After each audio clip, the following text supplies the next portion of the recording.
Yeah,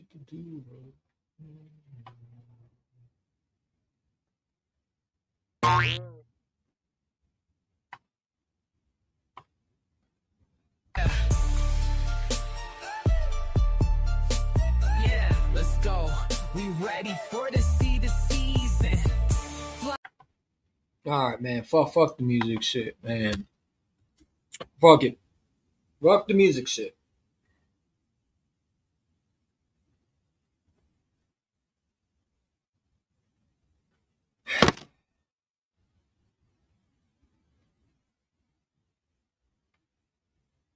I I I I'm tired. I'm tired of this butt buddy shit, man. They, dude, you got pants today. You got pantsed. You got pantsed.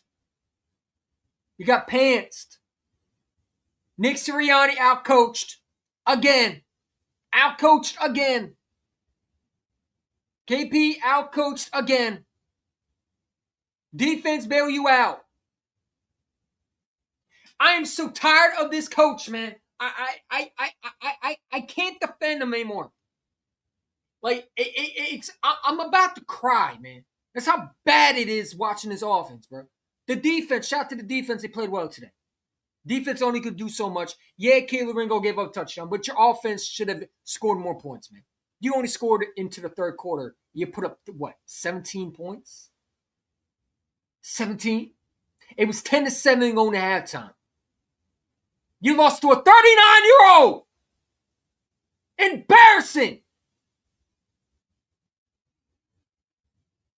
Embarrassing.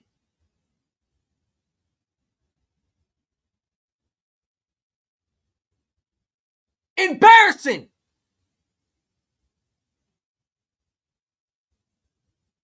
How do you lose to a team that has the third stringer? How do you get out-coached by Dan Quinn? What? His starter's out. The only guy that was playing that was a starter was a couple of them were Terry McLaurin, Deebo Samuel. The quarterback wasn't playing. Thank God. And you get out-coached by a guy that you should be better than. I said it all along. Nick is a overrated head coach that's being carried. This has to be the last year Nick has any involvement in the offense. If you don't fire him, then that's fine, but you need to make him strictly a rah guy. I don't know where to start. Where do we start, man? Where do we start? Let's talk about the play call. KP does nothing to improve. These routes are trash. Tanner McKee was struggling. When Tanner McKee struggles, you just know you're a bad offensive coordinator head coach. Everybody wanted to make it like it was just Jalen Hurts. It was Jalen Hurts. Oh, we're going to talk about Ringo for sure, man, because I want him off my team, man. I'm done with Ringo, too. Thank you for the comment, Chris, as the Ringo was terrible. He sucks. He's awful. He's god-awful. The man, bro, like, explain to me why you turning your back when the quarterback is running. Like, make a fucking play. He's a product of Georgia. That's all he is. Sorry-ass dude, man. God-awful. He was god-awful today. He struggled, man. Again. Ringo is terrible. Terrible. He has no hips at all to even move. So he has stiff hips, man.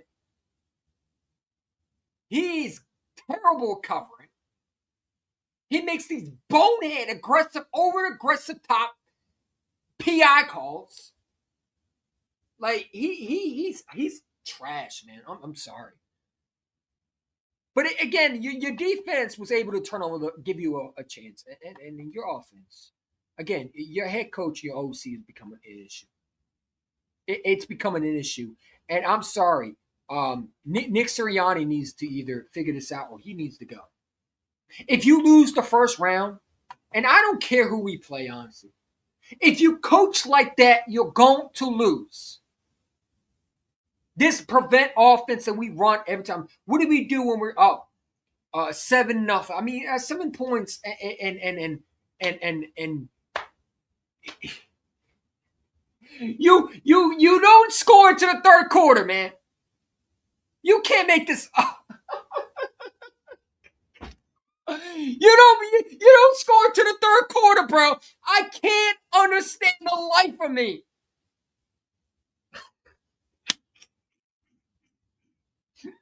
This offense is a joke, man. I'm sitting there watching my TV, and I'm streaming on TikTok, by the way. If you do, go follow my TikTok East 1 2 times. Great community. I go on some on the Eagles live streams.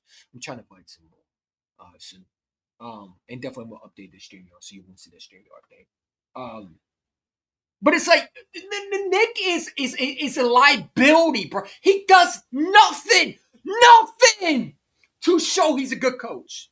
And I'm tired of these goopers. Oh, when the Nick has a winning record, bro, he's winning because of Jalen and his defense, man.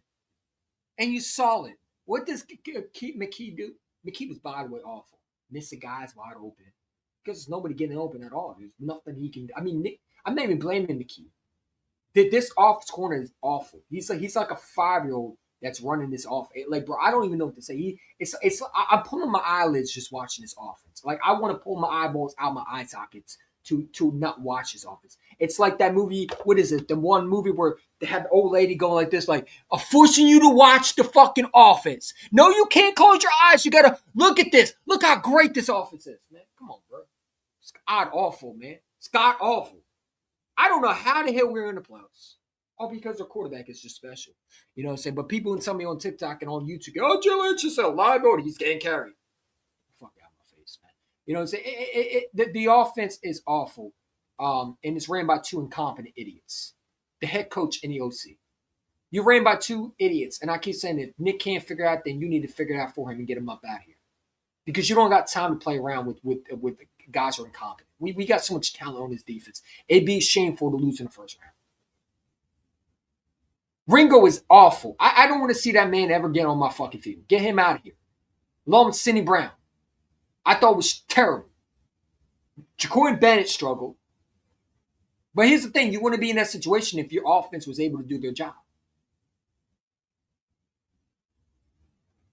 I'm not blaming the starters on the offense. It's the coaching. It's obvious the head coach and the OC are an issue.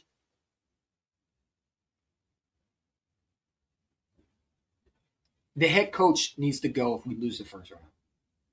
You can't have an incompetent head coach. I don't care if he wins the Super Bowl, man. He should not be involved next year as an offense in any offense. He needs to be strictly taking power away from being involved in the offense. If you hire an offensive coordinator, whether it's Frank Wright or someone outside the door, you need to make sure Nick is not involved. You need to be strictly a rah guy. Because every year, every week, you do the same shit with Nick, where Nick thinks he's involved and he tries to be too much in the offense, and we fucking look like dog shit. We look like dog shit. It's embarrassing. I shouldn't be sitting there watching my TV and hope to God that my offense doesn't blow fucking a lead. I mean, you're up 10-7. I'm sorry, yeah. You're up 10-7. You blow a lead to the third stringer, man. I don't know what to say, dude. I don't have any more. I don't have any more answers. Now it's just question marks. What is this offense going to look like in the playoffs? How is this offense going to look like with a guy who can actually call plays on the other side of the football? If you play a guy like Kyle Shanahan, are you going to look like this incompetence? Or are you going to be able to call a game plan? I don't have any trust in these coaches. I don't. I got trust in these players. I think Jalen Hurts is really the only guy I trust and I love this defense and these players around him.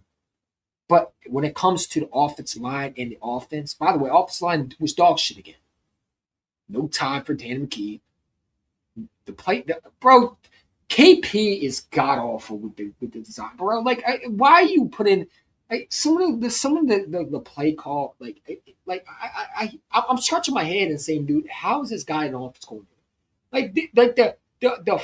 When Tanner McKee was like they put him in shock when you were running the football and it was working, and you ran Tank Bisbee one way. I'm tired of it, man. I want to understand, but I don't understand. If that makes any sense, I want to understand why this coach calls the way it does. I don't get it. I don't get it. And no, we continue to play like that. I don't care how many PNs feel great. That's great and fine. You think this offense is fine, then so be it. But this offense ain't fine. This offense is a joke to watch. I want to bang my head. At what point do we not hold this coach accountable? At what point do we not hold this coach accountable? Because I'm getting so tired of seeing the same lack of ability from this. At what point do not hold your coach accountable, man? Nick, I don't want to see a press conference from him today. I don't care what he has to say, man. I don't want to hear it from him. I don't. I'm not even going to react. I thought about reacting. I'm like, what's the point? I'm only going to get mad. I got Eagles cup that I was drinking today. All Eagles. I don't even want to drink anymore. I'm tired of it. I'm tired of the lack of ability. We're winning despite the coaching. And I got to hear every week that it's my quarterback's the problem. When it's not. This coaching blows so much ass, man. Pause. But it's bad. You lost to a third string, man. A 39-year-old. A journeyman. You got pants by Dan Quinn, man. Pants. Absolutely pants. They sat there, they laughed at you, and they made fun of you. They punched you, kicked you, did everything for you, everything towards you. And you just sat back and you tucked your little tail between your legs, and you said, we're not going to fight back. Weak as hell, man. This coach has so much talk after post games of being abused by 13 points, but you don't have the balls to go for it. Then you want to kick the ball back, and you're punting the ball, and you're calling unnecessary timeouts. I don't know. Nick is something different, man. He's not a good something different. He's different, all right. A different head coach that's not good enough, in my opinion. Tanner McKee was horrible, holding the ball too long, throwing. Yeah, but here's the thing: he's holding the ball because no one is getting open. And I appreciate it for the comment. All y'all subscribe. Appreciate y'all. Thank you for coming, as always. But he's holding the ball because offense can't get going because no one is getting open. When you got no offense coordinator who can establish an offense that is able to have designs for guys to be in a situation where they're able to get receivers, and spread them around. That's what happens. The quarterback is going to hold the ball. When you got nobody open, he looked like Jalen Hurts, trying to make something out of nothing. And he shouldn't be in that situation. Your quarterback and your backup quarterback should not be looking like the weak link. Your head coach and your offensive coordinator should make them look good, and they're not. They're not. And it just shows you KP is terrible. They were showing some of the routes today. And it's like, bro, where's the routes at all? There's nothing. It's all jumble up crap, man. I feel like I'm watching the same replay over and over again with just different jerseys of different Eagles players. Same offense, nothing changes. Nothing changes. KP keeps running the exact same offense. It doesn't work, bro. You have to adjust. He don't adjust. He doesn't make adjustments. And this head coach, you know what I'm saying? It's like, bro, I don't want to see. I keep seeing this stupid face, and I see KP's stupid face with his play call. And I said, bro, I don't want to see none of y'all. I don't want to see none of y'all. Just don't show me Nick or don't show me KP. I don't want to see none of y'all. Y'all embarrassing. You're embarrassing. Imagine being an Eagles fan paying tickets outside to watch a piss poor offense. I could never. That team does not deserve my money, man. I'm sorry. I'd rather watch at home. Thank you. I'm not paying money to watch a game. 32 degrees out there. Bro, it's cold as hell out there. And I'm going to watch a piss poor offense because my offense coordinator and my head coach want to do butt buddy celebrations and the goddamn sound like frat boys, man. Jokes, man. They're jokes. Not the good kind. We lost the quarterback, was passed around like a blunt. No, that blunt was burnt the second it was lit up. All the weed fell out the blunt.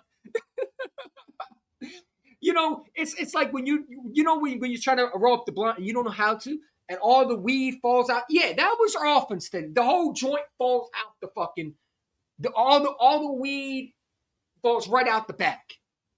That was the blunt for sure. We lost. Yeah. Perfect example. The quarterback was fast. Yeah, dude, this offense coordinator. I can't wait for him to fucking go. I hope KP gets a job somewhere else, man. He's awful. He's off. Ringo's butts. He's fucking ass. He is. KP Nic likes things the hard way. No, yeah, and you know what? If they like things the hard way, you can get the step in. Yeah, I could go get a head coach and maybe can call plays. If that's what they want to do, that's fine. You want to do the highway, and obviously, if Nic wants to be that way, then he can go. I got no problem firing another coach. I don't care if you're the winning Super. Doug was the winning Super Bowl coach too. Got fired.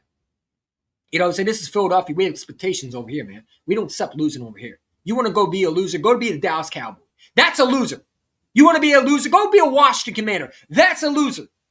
You want to be a loser? Go be a Giants fan or be a Giants player or go coach for the Giants. That's a losing organization. We here don't accept that shit. You want to be a loser? Go be a Jets. Go coach for the Jets where they accept losing. They're okay with losing. We're not okay with that. I don't know what losing is. I never experienced it that much. All I know is winning. But we're winning because of the talent around him. I've said this a lot. Everyone will tell me Nic is great as a coach. I'm like, what the fuck does he do? He can't call plays. He doesn't know how to run an offense. He can't hire his guys clearly because it shows. Unless guys are hired for him. What does he do? What does he do? What does Nic do? Let me hold up. Let me charge this thing. Damn it. I forgot to charge my shit. So I'm busy ranting. Because I got a lot to say, man. I mean, bro, like, at what point? At what point do you not look at you? You got to go there. You know what I'm saying? If you want to do things the hard way, then you got to go. You got to go because you're not supposed to be doing things the hard way. You should be doing things to help your football team. If he wants to be that way, then that's an. Take your buddy friend with you and go drink at the bar as an unemployment couple. I don't know what to say. I don't know what to say. I hope Ringo release this offseason. Dude, they can trade him for a box of rocks. I don't give a fuck at this point, bro. He's ass. Did you see the way dude, what the fuck is you twirling for, man? Just make the tackle. He got stiff. There's a reason why Fangio don't play him. There's a reason why Fangio don't play him. He's dog shit. Him and Sidney Brown. I would trade Sidney Brown this offseason to play with his brother. I'm tired of him. I hate him. I don't like him. I don't like his reckless play. I don't like the fact that he makes unnecessary hits. We should have got a penalty. They didn't call that. You know what I'm saying? But it is what it is. I mean, they're third string. We know who they are. That's why they're not part of the main first teams usually. They're probably backups or special teamers. That's why they've been on the bench. Jacory Bennett, there's a reason why the Raiders got rid of him now. You know what I'm saying? I wish we knew that because I don't know why you would get rid of Thomas Booker. I like them, but it is what it is. It is what it is. I don't know what to say. I don't know how you can go into this season and have Nic and KP run this out. There's no reason. There's no reason. There's no reason how Nic should be involved next year in offense. No reason. He should be stripped away this play call, in my opinion. I don't care if he wins the fucking Super Bowl. I'm not bringing him back as the guy who runs. If he is involvement, you can get rid of him. I'd fire Nic now. I think Nic is awful. Like, I'm sorry. I don't know how people can tell me Nic is good. What does he do? What does he do? He does nothing at all. Not as little. And I'm tired of it. I'm tired of the lack of ability. If you're going to be a lack of ability head coach, just go be a Jets coach. They accept losing. We don't accept that shit. You lose it to a third string quarterback, man. Come on, man. It's disgraceful. It's fucking embarrassing. That's distasteful, man. It's distasteful. Yeah, I agree. Ringo can go. He can go now. Fuck it. I don't give a fuck. I release him now. I was begging for Jalen Hurts to come in. No. Because guess what? I don't want Jalen Hurts in that situation. Number one, because why would you put your quarterback out there? Number two, I wanted the people to see what our offense is like. If people saw Tanner McKee light it up, they would blame Jalen Hurts. It kind of ways. I'm glad Tanner McKee failed today because it shows that Jalen isn't the problem. All we've been hearing is Jalen Hurts is the lack of ability. Jalen Hurts is the clearly that's not the fucking issue. Jalen's not the problem. Okay, so all you fucking casual idiots on TikTok making fucking videos about Jalen's the problem, or on YouTube making videos about Jalen's. Shut up, because you don't know what the fuck you talking about. You're just a dumbass that has a channel and you think you know it all, and you don't. You don't. You don't. You don't. He's not the fucking problem. I'm sorry you think he's the problem. Did you see Tanner McKee today? It was awful. Awful. You know what I'm saying? But people have their opinion. And listen, if they want to think he's awful, there's nothing you can do. But he's not the problem. I'm glad Tanner played, because now it shows these people always is now this is the coach. It is the coach. It's the coach. I've said it all along. I've argued with people. Nick is the liability. He's not the real genius around here. I've been saying it along. When you have guys that are hired for him, he does well. But when you have to have him hire his own guys, he can't do it. And he clearly cannot call his own plays. Why do you think Shane Steichen took over? Because remember, Nick was the head coach and the offensive coordinator. He fired himself because he couldn't run an offense. And now he's more involved, and it just made it worse, honestly. You're not winning really for real. Now you play more conservative. Every week it gets more conservative. For a guy that talks so much after fucking games, after scoring 13 points against the goddamn Bills, you would think he would balls to go for a fourth down. It's a meaningless game. Go for it, man. If you don't get it, you don't get it. No, it is what it is. You said I was begging for Jalen to come in because I felt like we can't win the game without Jalen Hurts. And that's a problem. Because your coach should be able to win without your starting quarterback. You're not. What happens if Jalen Hurts goes down or ends up getting hurt? Knock on wood. But what happens if he goes down? If you can't rely on your coach to do their job, then why is he here? Right? You should be able to win despite your quarterback. If your quarterback missed a couple games, then we're screwed. Then that's a real problem. Then maybe Nick needs to go then. Because guess what? If you can't even do your job and be able to help a backup be successful, then what are you here for? That's a problem. He said, appreciate for Jaden Chris King K. Thank you for commenting, man. Appreciate you for coming on as always. Thank you. Like, subscribe, man. He said the two Stoots run this offense, KP and Nick. Yeah, absolutely. I'm sorry, bro. Two Stoots is funny. Yeah. I mean, I don't know what you want me to say. I don't know what you want me to say. The two Stooges are absolutely correct. That's what they are. That's what they are. That's what they are. They're the fucking two Stooges for sure. They got no ability to run an offense, and I'm done with them. I'm done with being incompetent with coaches, man. Like bro, this offense should be scoring at least 40 to 50 points. This offense is too talented to play this conservative offense and be happy with it. Something got to change, man. I don't know what you want me to say.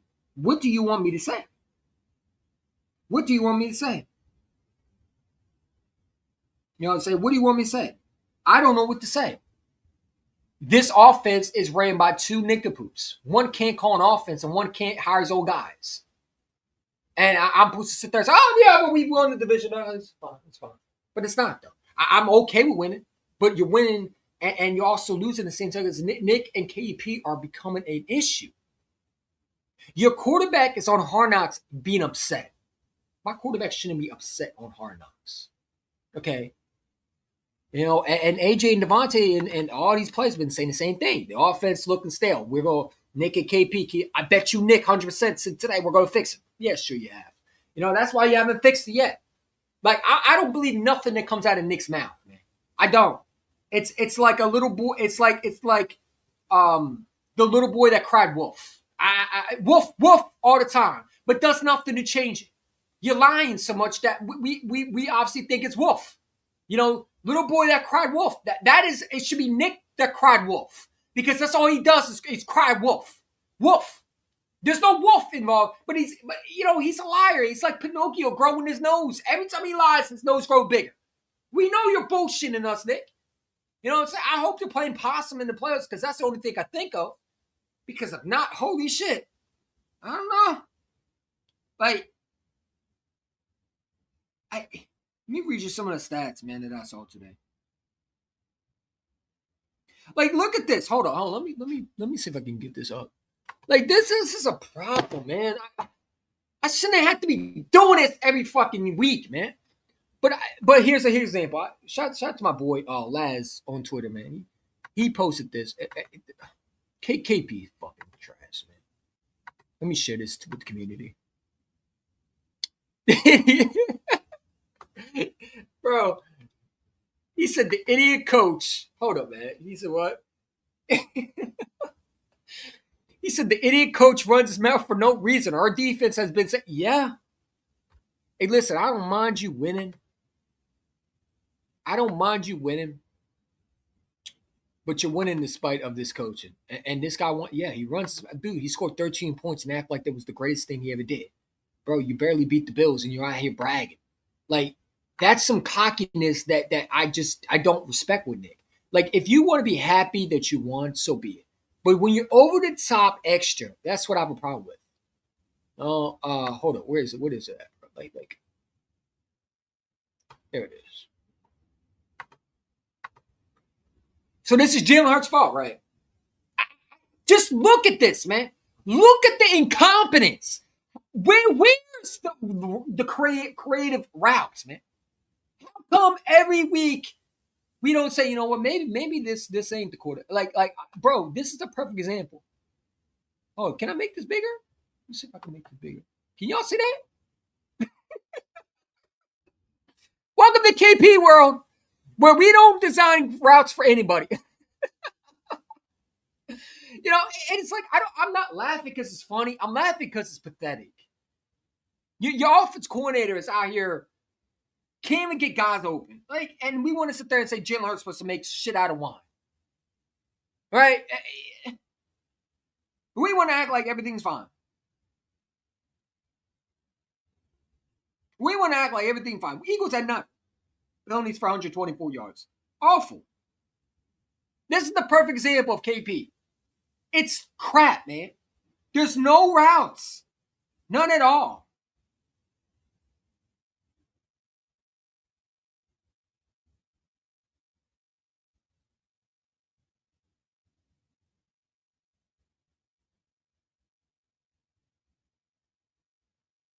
It's a joke.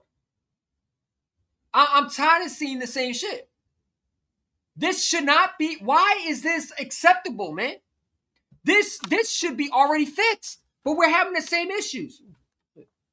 Like, look at this shit, man. How is this offensive coordinator still fucking employed? This is a joke. Come on, bro. You can't even make a backup look capable. What is you here for, KP? What is this offensive coordinator here for, man? Dude should be a busboy washing dishes, not calling offense. But I'm supposed to say it's my quarterback's the problem, right? Hey, it's AJ. It's Devontae. Someone said on Twitter today that Devontae is washed up. You're a fucking idiot if you think that. You know, that's why I don't react to people on Twitter, man. Loudmouth, so what Devontae, we should trade Devontae. Out of my ass, I would not trade him over anybody, man. You out your rabbit ass mine. People just say stupid shit. You know, Nick Sirianni says his decision to rest his starters was the best decision for the Eagles. Too bad you didn't rest your offense coordinator. You should have rested KP. Maybe would actually be able to score more than 10 points. Just saying. I'm sorry, 17 points. Excuse me.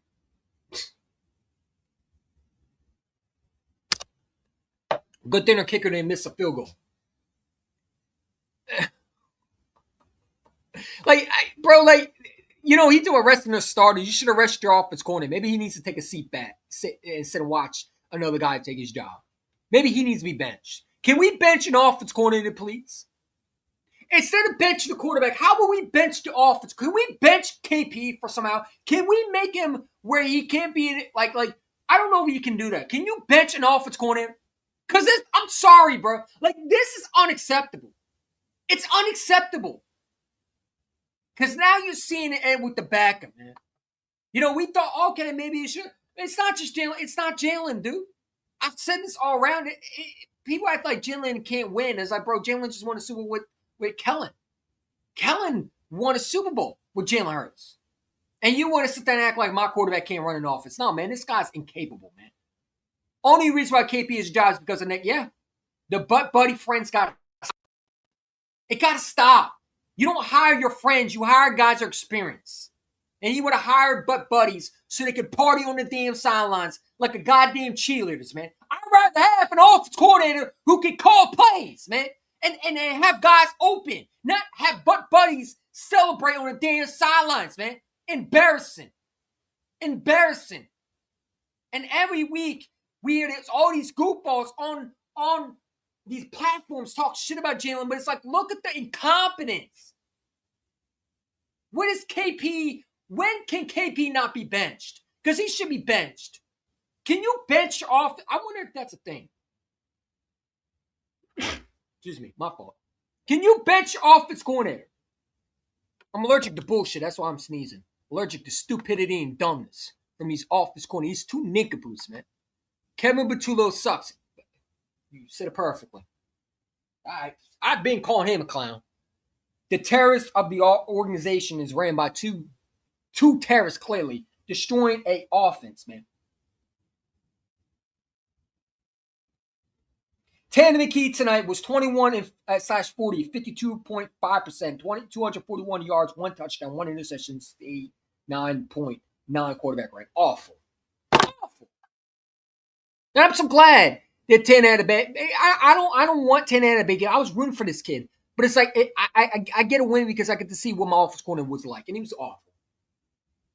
I said it in Joey Shake's live stream today. Shout out to Joey Shakes. He was doing a great job with his play-by-play. So does Phil Hunter. All these guys do a great job. But I said this. Are we going to see a different KP? And my guy Joey said we should be able to. We're going to see it. We're going to say, I think we're going to see a better offense. But I knew in the back of my head, I said, this offense is going to be awful. If they can't win with Jalen Hurts and they're not even established, what do you think Tanner McKee's going to do? That's why all you idiots out here talking about bench Jalen Hurts was so stupid to even say. Y'all should lose your jobs on WIP for that shit, man. Y'all really should. Because it's stupid. Bench Jalen Hurts for what? An offense coordinator can't even do his job. Look at this shit. Now what you do is now you can blame Tanner McKee. Go ahead and blame Tanner McKee. Tell me that Tanner McKee should get these guys open. Because y'all do it with Jalen every time.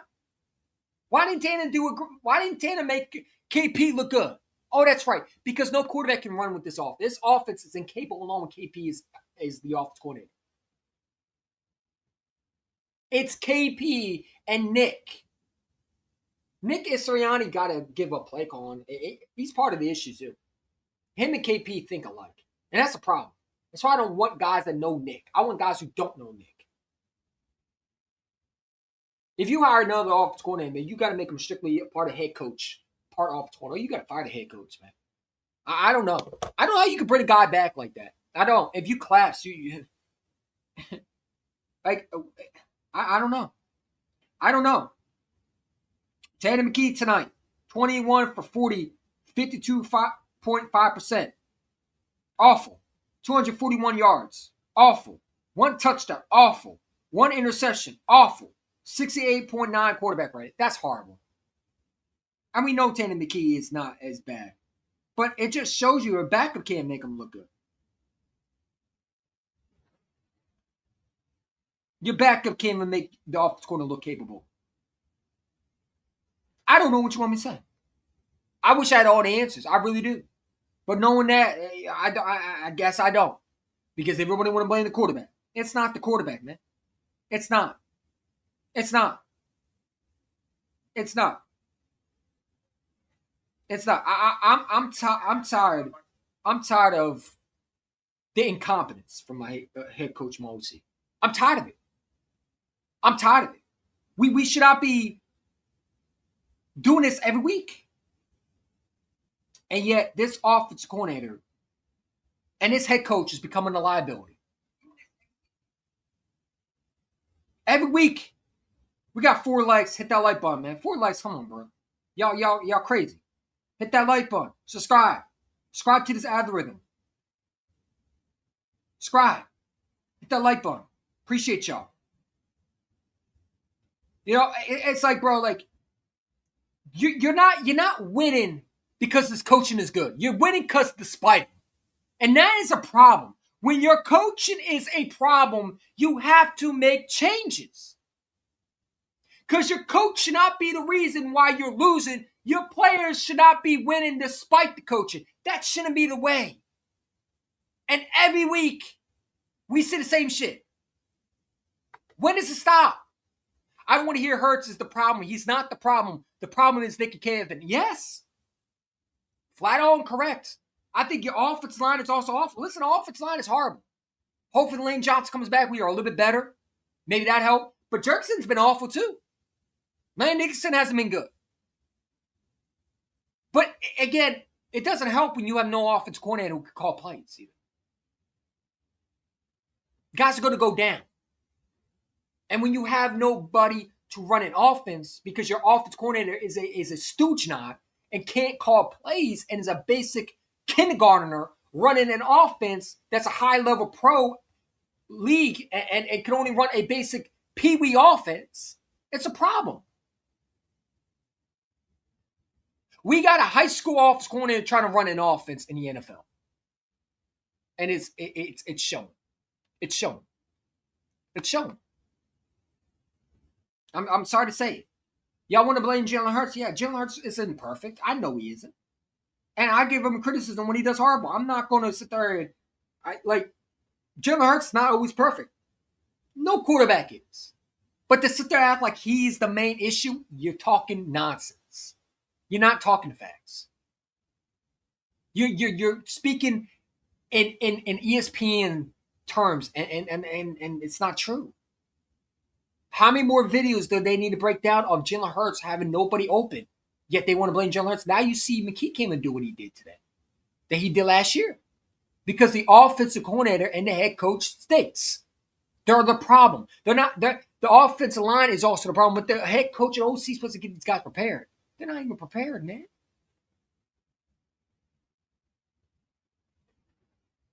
Jaden Chris King K, shout out to you for the comment. Eagles need a head coach that calls plays. Absolutely. Yeah. Yeah, I agree. I said it all along. I think Nick can't call plays, and I think that's hurting this team. I think this team is only going to go so far if the coaching is not able to. If they come out like this, they're going to lose the first round. They're going to lose the first round. Despite, I don't care how much talent you have. We shouldn't be this way. Hopefully, we're better. But this got to stop. We see this every week. Do they not watch film with coaches? Because you see the Hard Knocks. Where's KP? When Jalen Hurts is talking to the quarterback coach about the offense, why isn't KP in the room? Why was only the quarterback coach talking with Jalen? We should see the offensive coordinator and the head coach communicating with the quarterback. We don't see that. We don't see that. And I shouldn't be seeing this. I shouldn't be seeing this trash that I'm seeing, that I'm showing you on my screen. That's a disgrace. That's laughable. That's disgraceful. That we have an office coordinator that's doing this every week. Either you don't know what you're doing, or you're doing this on purpose to be an asshole. Or you're just a clueless idiot. One of those three, probably the first one, you just don't know what you're doing. Because it's a joke. It's a fucking joke. Bobby with the chat. Appreciate Bobby for coming in. Yeah, they're two eggheads for sure. The clapping egg. Bro, I can't even defend Nick. I mean, how do you allow your boy to destroy a potential offense? I don't care if you're my friend. If I'm the businessman, and you're running my fucking business by making me look bad, I'm going to discipline. We can be friends aside, but if you can't work with me and we can't do what we're supposed to do to be better, then you gotta go, man. But yet Nick was to continue to defend him. And I don't know. I don't know how Jeff Lloyd can be happy. No way Jeff Lloyd's happy with this shit. This is disgraceful. Where is this is sad. Seeing this shit every week is sad. It's embarrassing. And yet Nick and KP go into the mirror and they think they're doing a good job. And that's even more embarrassing. The fact that you look yourself in the mirror every day and think that you're doing a wonderful job. You're out here being cocky. You're acting like we're winning because we're a good coaching unit. No, you're winning because of the talent's bailing your sorry ass out. This is a joke. It's a sad joke, and it's not even funny. I can't. I want to play the clown music, the circus in the background, but I might get copyright on YouTube, so I don't want to do that. Like, you know what I'm saying? We just gave the 2 seed away. Shake my head. We don't deserve it, man. Do you think we deserve? I don't care. We get 2 seed, bro. We don't deserve it.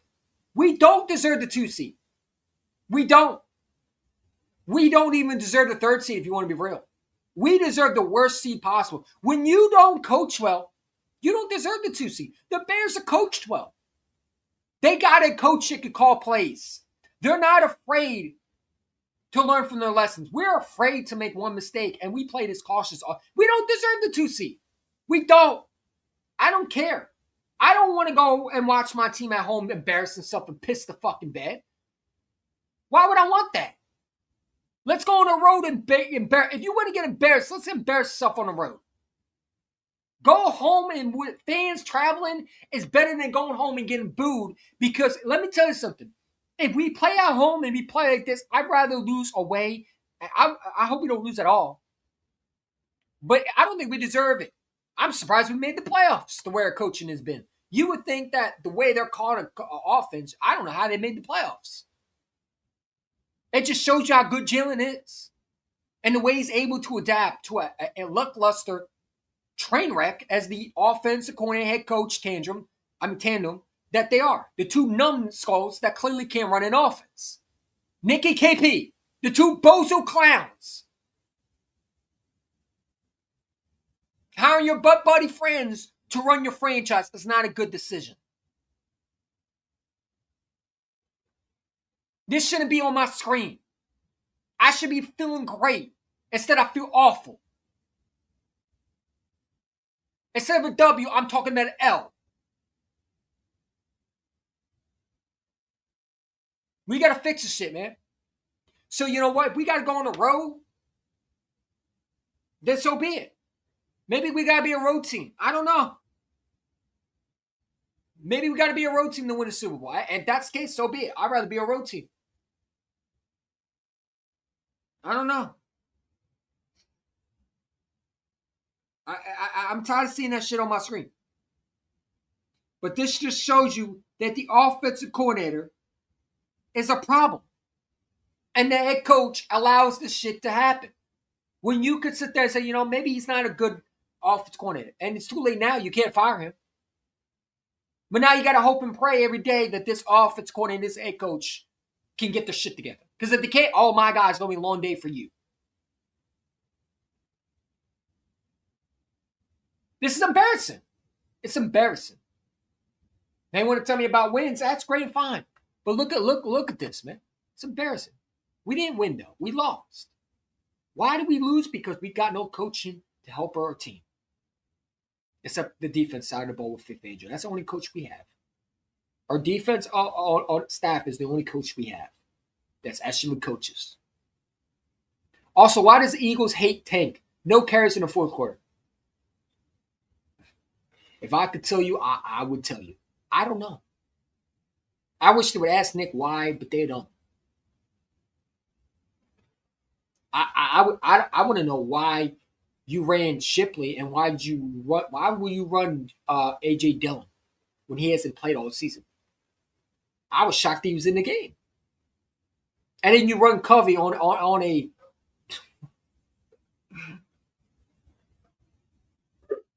you run Britton Covey on a screen pass, man. Yo, this offense coordinator goes to something different. There's something fucking different. There is something different. There's something different. Like, out of anybody, you run Britton Covey, a punt returner, who we need.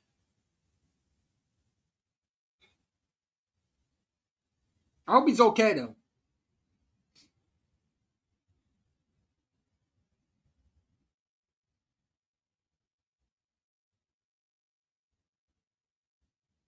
'49ers at the Eagles next week. I don't know.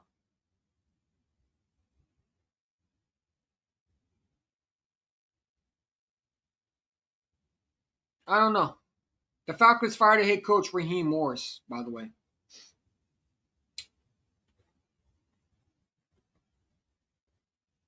I mean, it's not surprising. Yeah, I don't know how much more shit I can do with this coordinator as a head coach, man. I don't. 49ers are a good football team, man. They are. They're well coached. They're well coached. KP sees Tanner and struggling and runs game is working, runs the ball to help out your quarterback. KP sees that Tanner is struggling and run game is working. Run the ball, help you out your quarterback. But he don't do that. Nick Sirianni does the opposite. I feel like he knows what's working and doesn't want to do it. He wants to be the genius. Rather than do what's working and help his football team, he wants to be the offense of play caller so bad. I agree. I mean, if you know your offense is a running football team, why do you not run the football? Why not run the football? Why not run the football?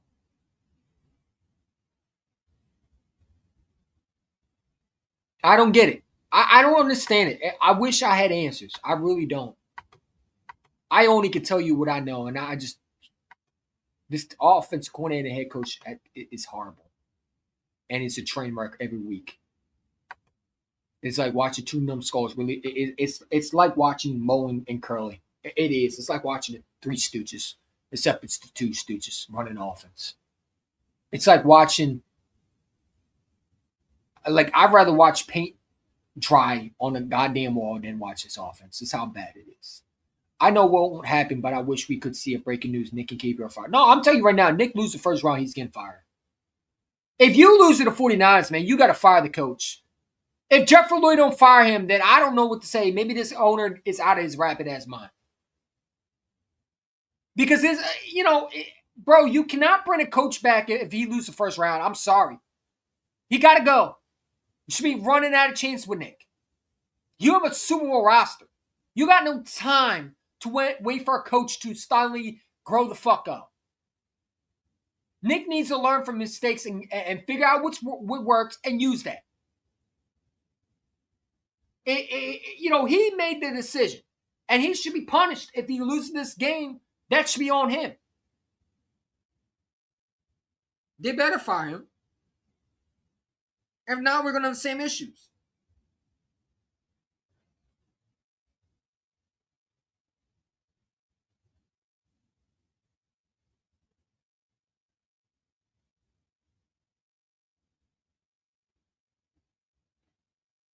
If you lose to the 49ers, you better fire Nick. I don't care. They're not we have better players than they do. But it's going to come down to coaching. And I don't trust his coaching. I don't. I don't trust this coach staff at all. I'm sorry to be the naked Nancy, but I don't trust this coach staff. I don't care how much time. I don't care how much talent you have. You need coaching to go with that talent. And if your coach cannot call an offense, then bro, like, what are you here for?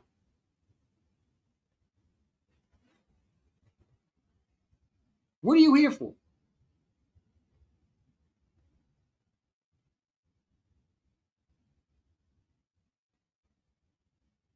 What are you here for? I mean, every week we do the same shit. I'm tired of it. You know what I'm saying? Nick needs to learn how to call. He can't. He can't. He's calling the offense right now. Him and KP are sharing the play calling. He can't run an offense. So I mean, I get it. I really do. But he has no ability to do that. That is not what Nick does. Nick is a rah-rah hype guy that talks in the locker room, and that's his bread and butter, and then so be it. But Nick is never going to be able to call an offense. It's not going to be his game.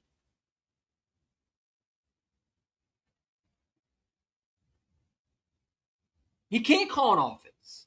Those are for guys that know how to call. He's never been an offense coordinator. Even in Indianapolis, he never called his plays. That was Frank Wright.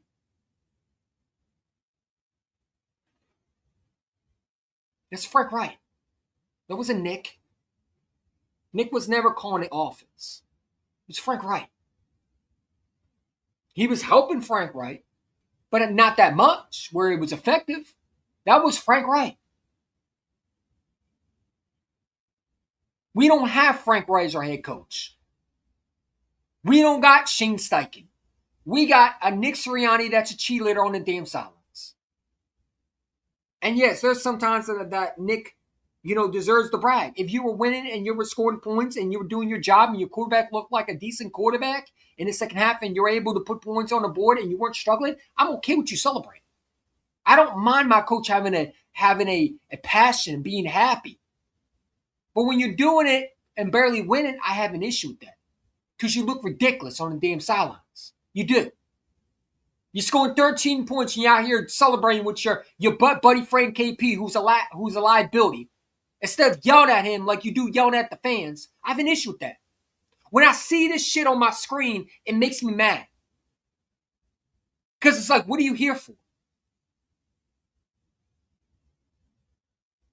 What are you here for, KP? What do you do? What does he do? He does nothing but waste time, waste energy, and waste resources on talent that should go to other teams and be more successful.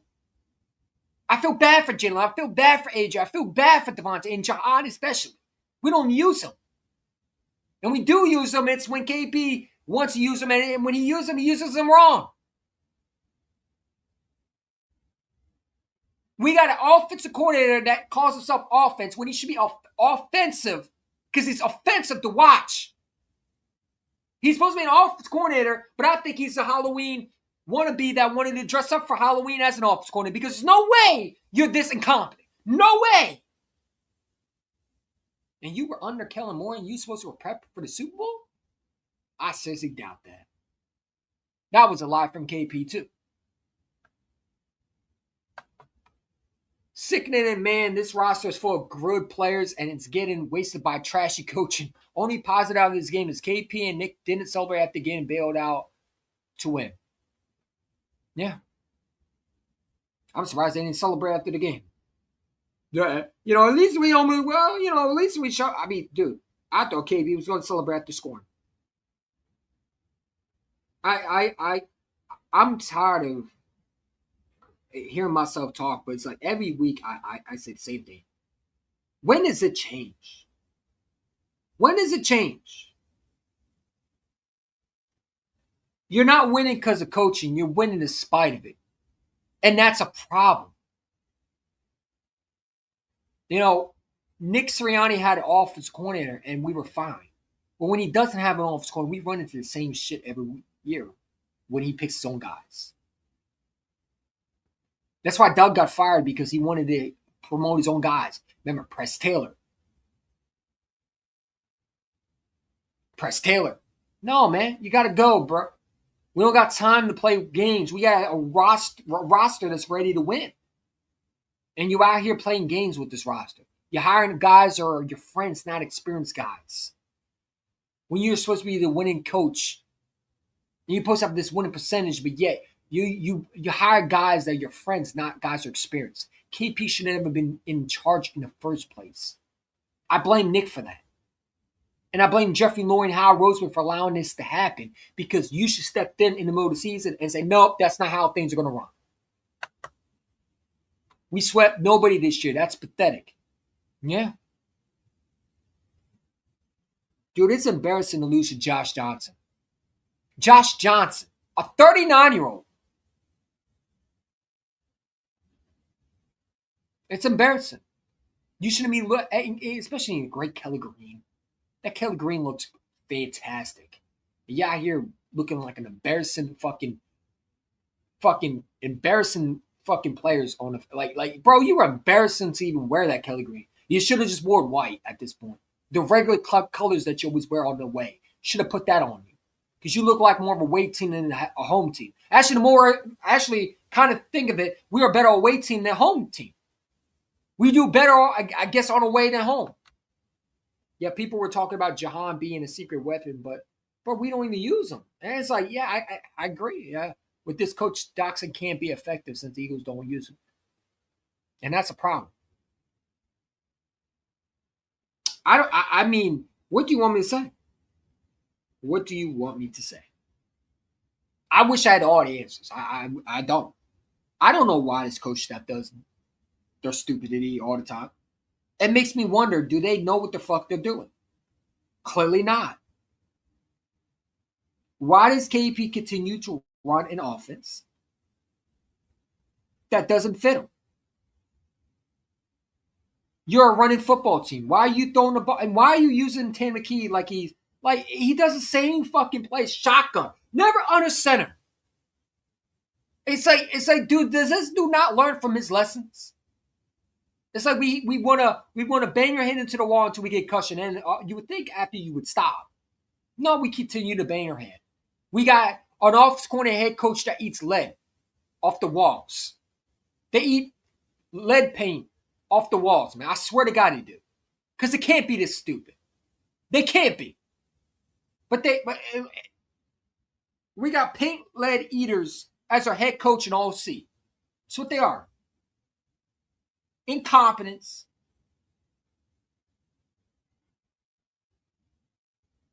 I mean, both of them should be wearing blue caps on their head, man. Both of them. I don't know how KP has a job. I'm trying to figure out why would Nick hire a guy like that? Howie and Laurie should not let Nick hire. No, absolutely not. If Nick is allowed to have power, shame on Jeffrey Lurie and Howard Rose.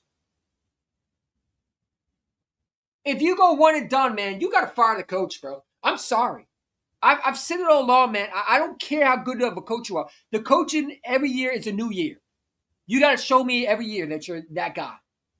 I don't care what you did in that Super Bowl. It's a new year. You're not the champs anymore. You were the champs. You got to go play like it. And I hope these players could somehow help this coach staff, but I don't think anybody can hire Nick and KB at this point. I think they're a lost cause. I think they're a lost cause, man. They're a lost cause. And they're not fun to look at every day on the TV. They make me want to punch my fucking TV out. But I need that TV to watch the games, unfortunately. I don't got the money to spend on a new TV, but I want to punch this TV so bad and pretend it's them. It's embarrassing that you have this shit every week. I shouldn't be seeing this shit on my feed. We should be talking about the routes looking like this garbage every week. Yet we are. I hate it. It's disgusting. Especially when you're in the Kelly Green, you're looking good in them Kelly Greens. You go out there and you leave nothing but an embarrassing taste on the field, man. You embarrass the fans. I mean, imagine paying $100,000 for a ticket just to watch this pathetic ass team lose to a third string quarterback, man. I'd be pissed off. He said KP must be work for Jerry Jones. I think the Cowboys should go hire him. KP is a definition of the kid that no one likes at school, but you have to tolerate him. You have to tolerate him. He does nothing. Nobody likes him in their locker room. KP hates under center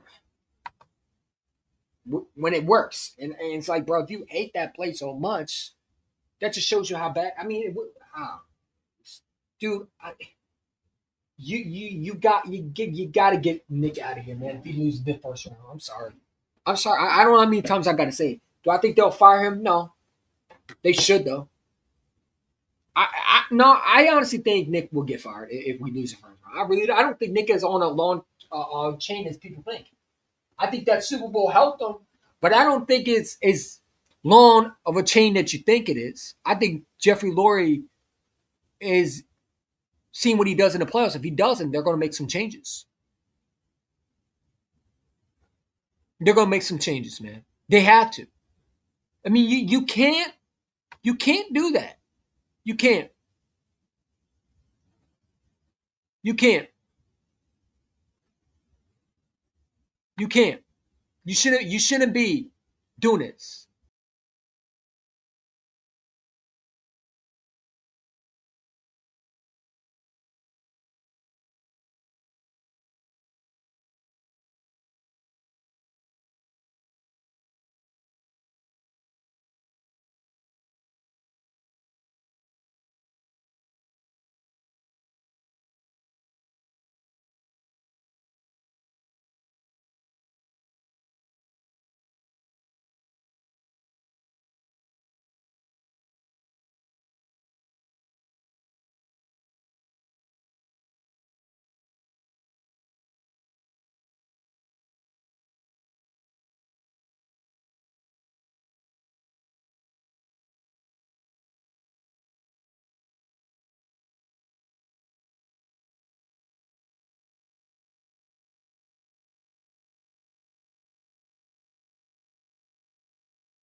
Give me a second. Hold up.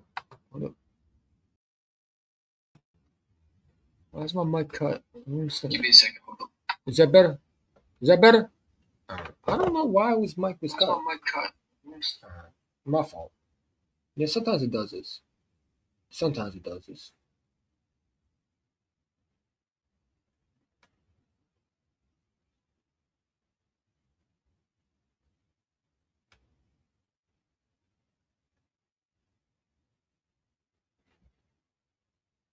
yeah, the Niners and Eagles will play Sunday, January 11th at 4:30 p.m.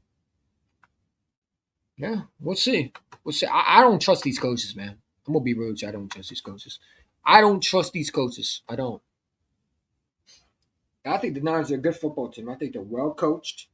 Obviously, Kyle Shanahan, he can be up and down. I think the Niners are a good football team. I think they're well coached. Obviously, Kyle Shanahan, he can be up and down. Yeah, it is good. It's not gonna be perfect. I'm dreading the 49ers game, honestly. Yeah. I mean, why would you be confident? I'm confident that my players are going to play good. If we win this game, it's because our players are going to play out of their mind. It's the coaching I have an issue with. I think if our coach has to come down to coaching, I think Kyle Shanahan will beat us. But I think if we come out, I'm wondering if Nick is going to play the conservative offense. I hope not. We better not. But if we lose the game, it's not because they're going to blow us out. No team's going to blow us out. I've said it all along. It's going to be because of this conservative offense. We're going to go into the second stage of not turning the ball over. We're okay with 17 points. Let's just win this game. And I think it's going to bite us in the ass if we lose the playoff game. I don't think we will lose the playoff game because I think our players are going to make sure that don't happen. But I think our coaching is going to do everything they can to try to lose the playoff game. And I think our players are going to bail us out. If that makes any sense. I don't know, man. I'm just tired of seeing the same shit. I really am. The fact that we're talking about this, it's disgraceful. It's disgraceful. And I don't know why this offense looked the way it does. I don't have any answers. I wish I did. I wish it did.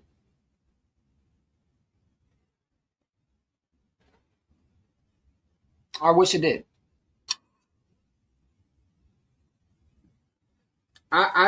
I knew these answers that I wish I had them. I don't.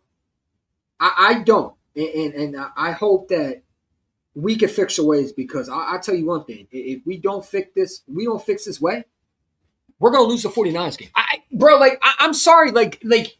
Y'all want to tell me I'm not scared of the 49ers. I'm scared of my fucking coaching staff. I said it alone and I say this again. We are the only team that can beat ourselves. We should be able to go kick that team's ass.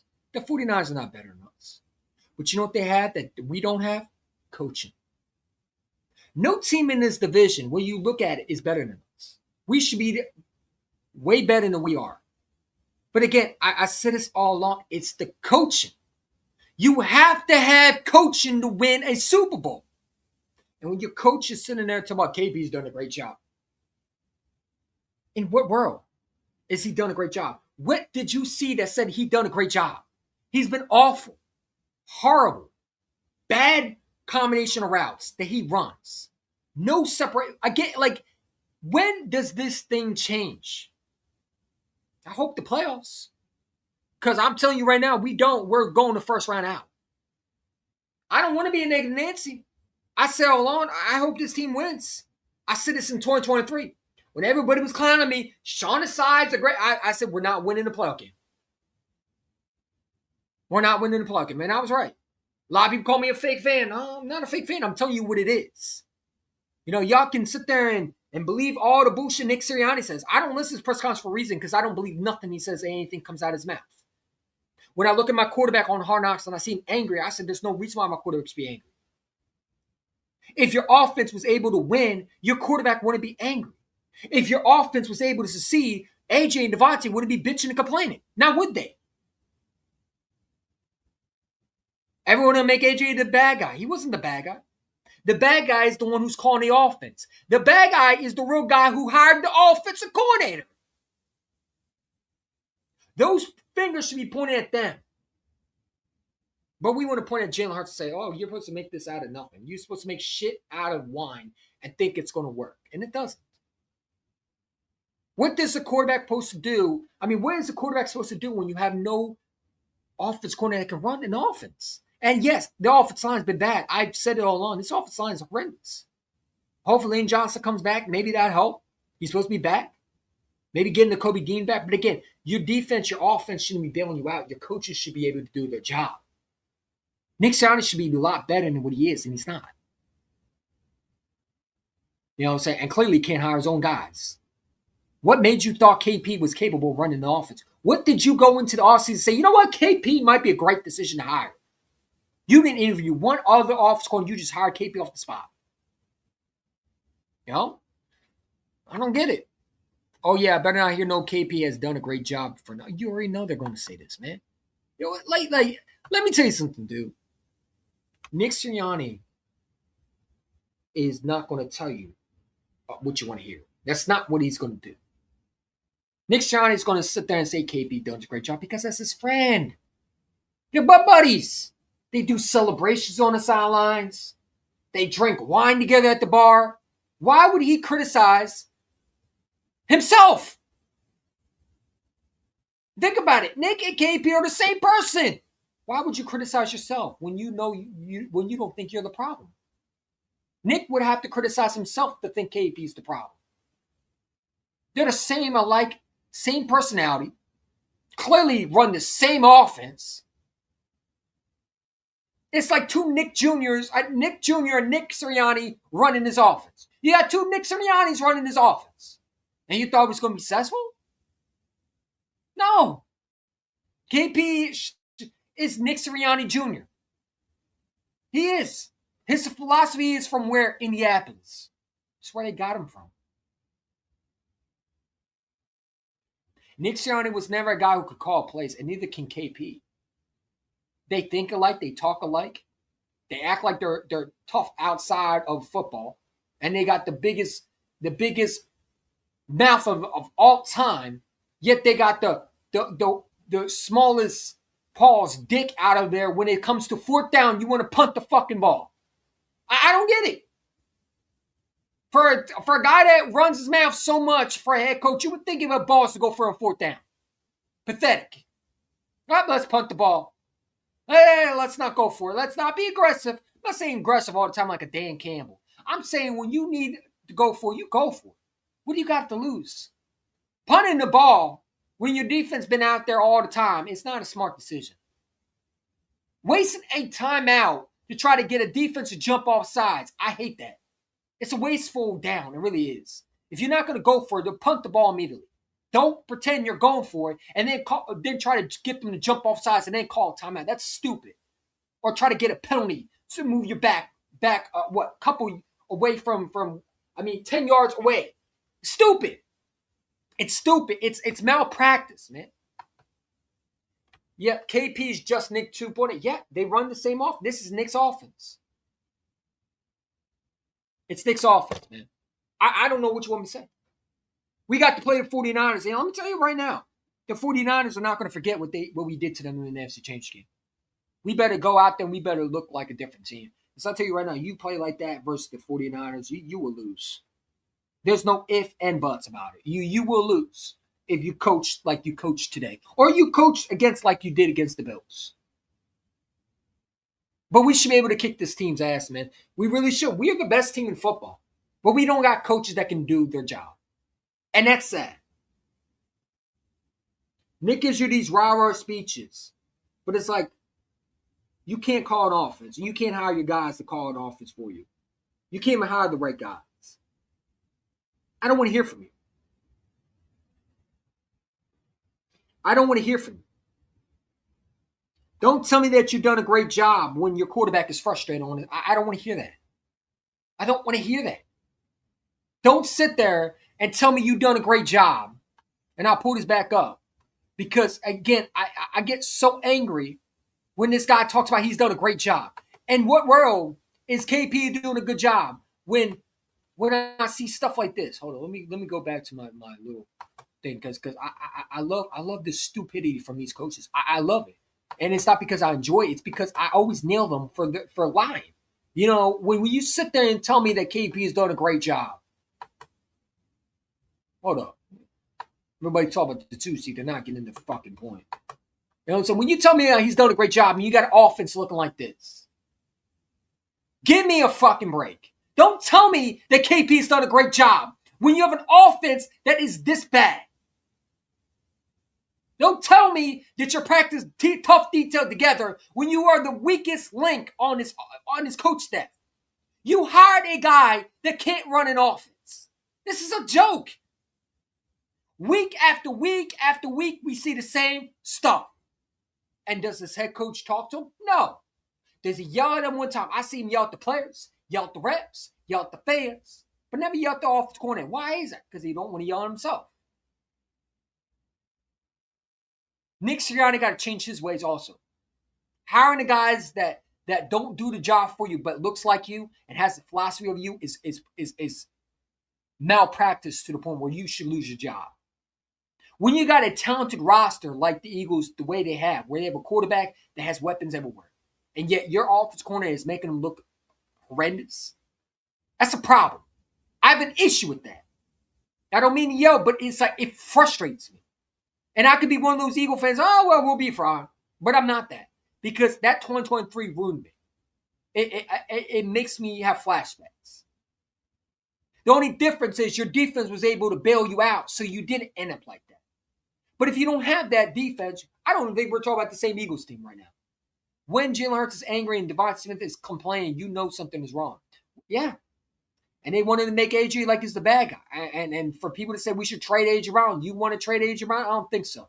I'm not trading AJ. I'm not trading Devontae. I'm not trading nobody. I'll trade KP for a bottle of water at this point. Get him out the building. I like at this point, bro, if we lose, the first thing I want to see is breaking news, KP is fired.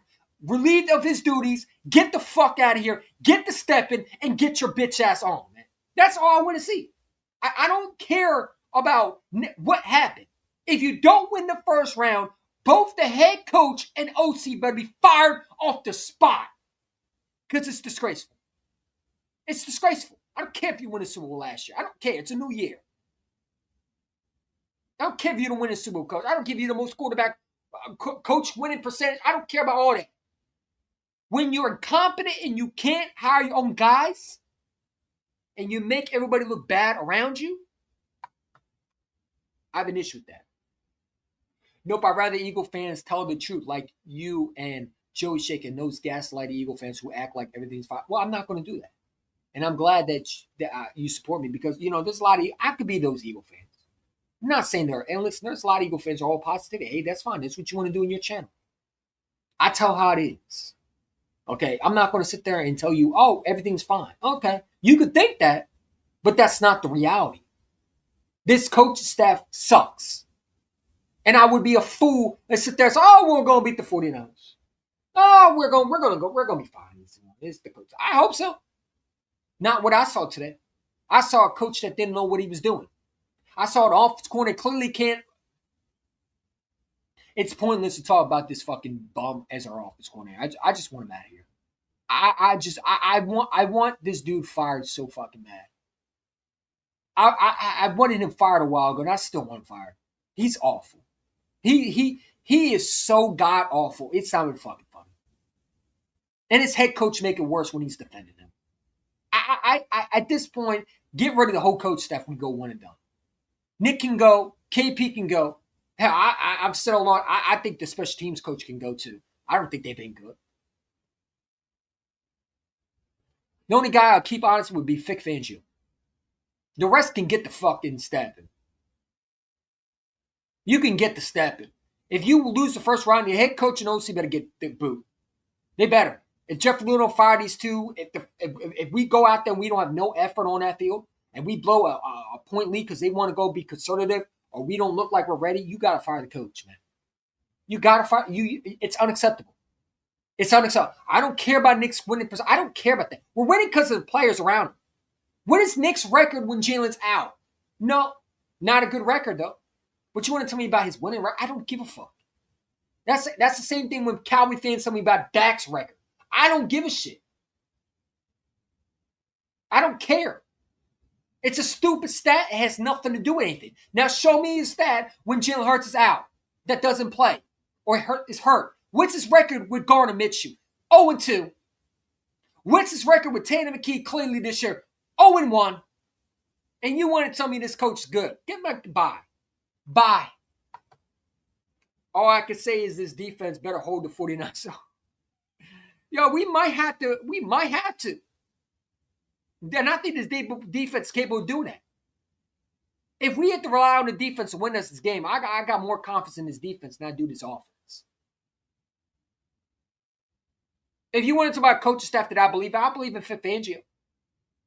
I think the defense is going to be ready, but I think this offense is going to be what it is. I think your defense is going to have to play above and beyond. And I think they're able to do that. If we win the Super Bowl this year, it's because of this defense and Jalen Hurts. I've said it. I said it before and I'll say it again. Nick Sirianni and KP will be the reason we don't win. We'll win this because of despite them. I'm just saying. Y'all can take it what it is. You can take it however you want to take it. This head coaching is awful. And Nick either needs to give up play calling. Whether we win this or not, you got to give up play calling. You cannot be involved in the offense anymore. You got to get stripped of your offense ability to even run it all. I don't want you to have any input in the offense next year. You need to be strictly a rah-rah guy. That's all you need to be, Nick. You should not have any input. Any offense coordinator next year comes in, whether it's Frank Wright, the office coordinator for the Miami Dolphins, Mike McDaniels, or someone like that. They need to have full power of the offense. And it should not be what Nick wants. It should be what they want. If they actually run an offense that is what they want, we will be a lot better. When Nick is involved, we are more conservative. I don't know if you noticed that. It's already worse when you got your buddy friend who's a version of Nick Sirianni. Like I said, KP and Nick are the same, exactly alike. They think alike. They talk alike. Their philosophy is the same. They come from the same fucking factory of being conservative, weenie type coaches that talk outside, big tough when no one's around. But second, they need to coach like a tough guy they are. They shrink and they tuck their tail between their legs. You know, it is what it is. I don't know how many times I got to say this. By Nick fanboys' logic, Mike McCarthy and Sean McDermott are great coaches. Yeah. I'd rather have Mike McCarthy over Nick. Bro, I think we go which either one and done or lose in the division. Bro, we lose. Listen, man, it's no. If you don't make it to the NFC Championship, you fire the head coach. You don't, but fuck it. You don't win a Super Bowl this year, you fire the damn coach. Bro, you got so much talent, bro. You lose either the division or no, man, you gotta go, bro. You gotta get the boot. I'm sorry. Nick needs to put his big boy pants on and say, hey, if I'm the coach or not. You gotta show us you're the coach or not. If you don't want to be the coach, just say that so we can get you up out of here. You got so much talent, man. And you better win the Super Bowl this year. I'm sorry. Tweety D and Tweety Dumb, Nick and KP. Yeah. And it's like, bro, like, I like when Nick has a passion aside of him. I don't mind him celebrating. But I don't like it when you're doing it and you're scoring 13 points against the Bills and you're running around here talking crazy. It makes you look like a jerk. It really does. And you're doing it to be you look goofy. You really do. You know, if you're winning, that's fine. Listen, when Nick did it in 2022, I had no issue with it. I liked it. You know, because we were winning. We were scoring points. You know, we looked like an offense that was dominating. We don't look like that this year. We're winning despite the coaching. And that is going to be an issue in the playoffs. I'm telling you, that's going to be our downfall if there is one. If we don't win the Super Bowl, it's a failed season. Yeah. And you got to get rid of the coach then. Because you cannot. How do you say to the guys in the locker room, we believe in you, but we're going to bring the same coach back twice that failed you? How can you look at Devontae and AJ and Jalen and say to them, yeah, we don't give a damn about you. Yeah, you were the reason why we won the Super Bowl, but we're going to hire the head coach that failed you twice. No, man. No, I can't do that. I can't do that. As much as Nick might be the guy that everybody likes in the locker room, I'm sure they like Nick, but they don't think that he's a good coach. They like him as his rah-rah guy. Maybe they don't mind him, but it's like when it comes to business personality, you got to make the best decisions for this organization. If Nick is not doing his job, you got to get him up out of here. You got to pack your bags there, man, and go get me a coach that can do his job. If Nick doesn't want to coach, please tell us now so we can get a new coach. Well, you can't fire the coach in the middle of the playoff. It's not happening. If you fire the head coach, it's going to be after the season. But here's the thing. I don't want to fire the head coach. I hope my head coach can actually put his big boy pants on and go win a damn Super Bowl. The fact that I had to talk about firing my head coach shows me that I don't want to go through that. I don't want to go through that again. You know what I'm saying? We just fired a head coach like 4 years ago. You know, you shouldn't be, that is not normal for a team that won a Super Bowl and then got to fire a head coach because the head coach gets too big headed or clearly wasn't the guy that we thought he was. And what makes you think that Jeffrey Lurie is going to get it right, though? Let's say you fire Nick. Does Jeffrey Lurie not learn from mistakes? I'm sorry, if you fire Nick, you get an offensive mind head coach. If you get someone else like Nick Sirianni, then clearly you're just doing it to piss us off. Because Nick was supposed to be the offensive guru.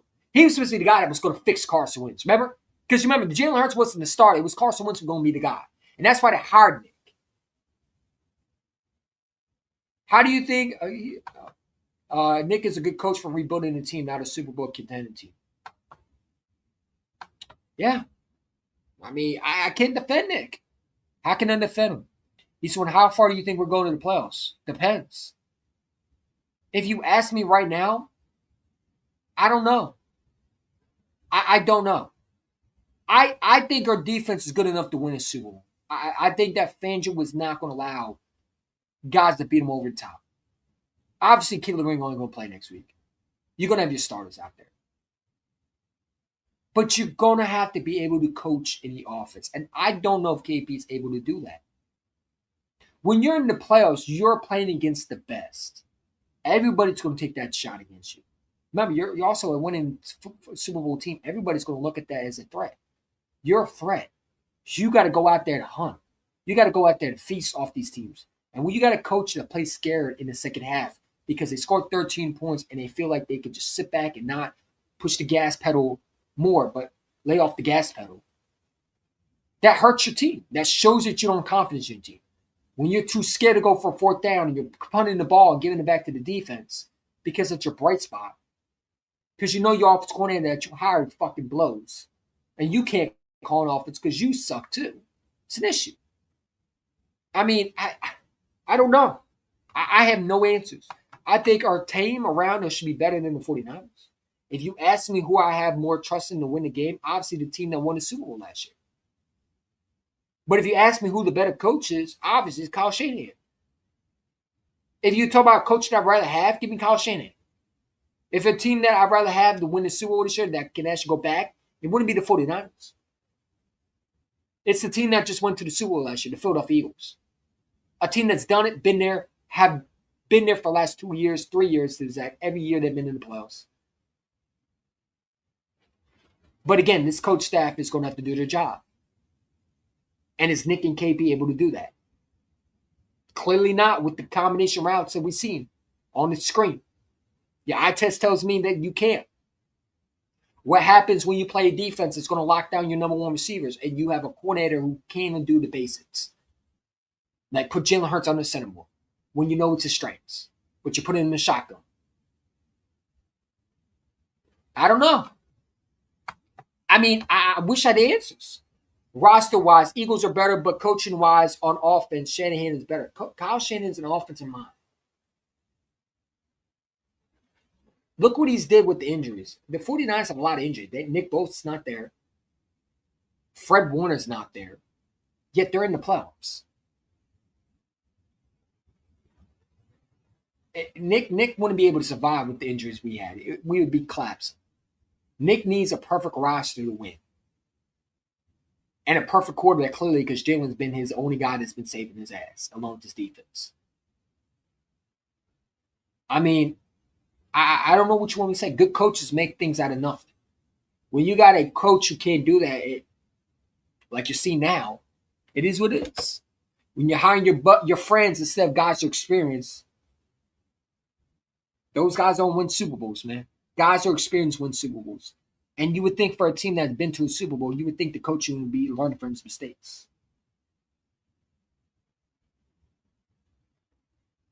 To lose the number 2 seed, honestly, it doesn't matter. Why? Why? So you could get embarrassed at home?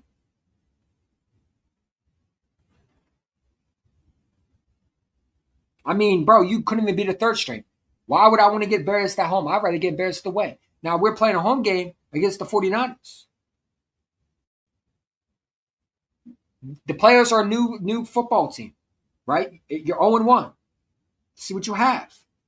But I don't expect that. I'm sorry. Like, when does this coaching staff figure it out? When does this coach staff figure it out? I don't know what to say. You want me to tell you that this coach staff's going to figure? I don't know that. They were supposed to figure it out after the bye. We clearly end the season and we still in the same shit over and over again. Guys not getting open. Guys can't create routes because the offensive coordinator can't bother doing his job. He's just there with a paper clip in his fucking hand with a fucking piece of paper that has nothing but scribbly scribbles on it. Clearly not a fucking playbook. And he calls the exact same plays. Kevin Batulo is a problem. And yet Nick doesn't want to admit that. Jeffrey Lurie and Howard Roseman allows this shit to continue. This is a shame because we're looking forward to revenge versus the 49ers, but with Nick and KP running the offense, can't look forward to it. No, and how could you? How could you? How can you have confidence in this coach staff when you clearly cannot be the third string quarterback? And you lost because this coaching staff, when Nick and KP had to be put to the test, are you able to be good enough coaches to win? You answered fail and no at the same time. You answered that you're incompetent, both of y'all. You answered that you're not good enough. When you don't have your quarterback clearly on the field, you can't win without him. You answered that your offense coordinator still cannot learn from his mistakes. This ain't rocket science what KP is doing. He's making it harder than what it is. You got A.J. Brown and Devontae Smith, and you barely can get him the ball. You got a quarterback that can use his legs, but yet you make him a strictly a gun. Like, I don't know what they do. They keep trying to make him like he's a statue, and he's like, no. But then you make Tanner Key look like something he's not. You would think the offensive coordinator, if I was the offensive coordinator and I knew Tanner McKee was my quarterback, I would go back to what Kellen Moore did, and I would use the same strategy. If I knew what Jalen Hurts' strengths was, I would go back in 2022, look at some of those film, and say, maybe I can use some of that. Why can't KP not go to YouTube, type in Eagles offense, and say, maybe I should learn to do this? How hard is it? And they got more film than we do. They got film. They got so much technology. Yet they probably don't use none of it. Clearly it shows. This coaching malpractice of these two are incompetence. And it shows that they can't win unless everything is perfect for them. Jalen cannot make a mistake like these rest of these quarterbacks. Because if Jalen makes a mistake, it's over. He has to be damn near perfect. And there's no reason why your offensive coordinator should be calling a game plan like this. This is disgrace, man. It's sad. It's disgusting. No reason why your offensive coordinator should be looking like this still. That shit should already be done in the bye week. You should already have this. You should have an identity. We don't even have an identity, really. What's our identity? Every team right now has an identity, somewhat of an identity. We don't have one. We think we have one. And then we go back to not knowing what our fucking identity is. Part of my language, I don't mean to curse, but it pisses me off that you hire a guy that doesn't know what he's doing. And I blame Nick for that. You're the Super winning coach, but you hire your friend to call it offense? Rather than say, you know what, Jeffrey Lurie, I don't feel like KP's ready. And it just shows you why KP wasn't hired for the last 4 years. Yet Nick had everything perfect for him last season. He did. He did. He had an offense coordinator that was calling plays. And when they were struggling, we found out that Nick was involved a lot more. And when Kellen Moore got the playbook, what happened? Oh my God, your offense looked capable of being ran. Your offense looked like it was able to run an actual, you saw great things. Barkley was able to run. You had a good offensive line that wasn't bad. I mean, part of it is also the offensive line. I get that. But again, I'm tired of the incompetence from this coach. Your coach shouldn't be going through every offense coordinator and not be able to learn something. Like, why can't Nick not go up to a MacBook and type in what I can learn from and work on his offensive playbook? Like, you keep talking about how your receiver in college or high school, yet you came and get your receivers the fucking ball, and you know nothing about receiving combination routes, which is impossible because you played receiver. You would think you would know at least about receivers and how they feel, yet you clearly don't, which is embarrassing. I don't know. Eagles' identity is to do nothing on offense at the defense carry. Hey, let me show you how I feel about this comment. Is he wrong though? Is he wrong? Hey man, I don't know what you want me to say. That is perfectly well said. I wish I could pin that. Hey, let me see if I can pin that. That was beautiful. That was gold right there. That was gold. That was perfect, man. Let me say it again. Eagles' identity is to do nothing on offense and have the defense carry them. Or half of a good football game and the rest of the 3 quarters what it is. Yeah. And that's not identity. Your identity should be what your offense is good at and use that. I hope our identity is running the football.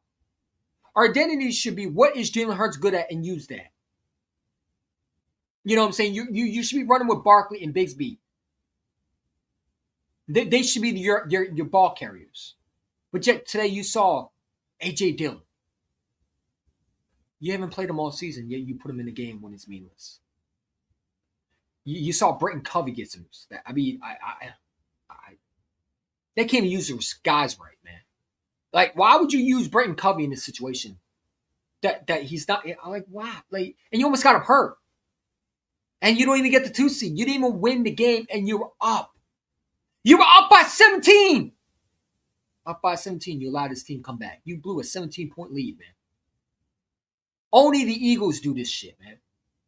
And you know what's ran by? 2 Nick Siriannis that have no idea how to run an offense. And everybody talking about you should play the starters. Bro, the starters shouldn't be the ones winning the game.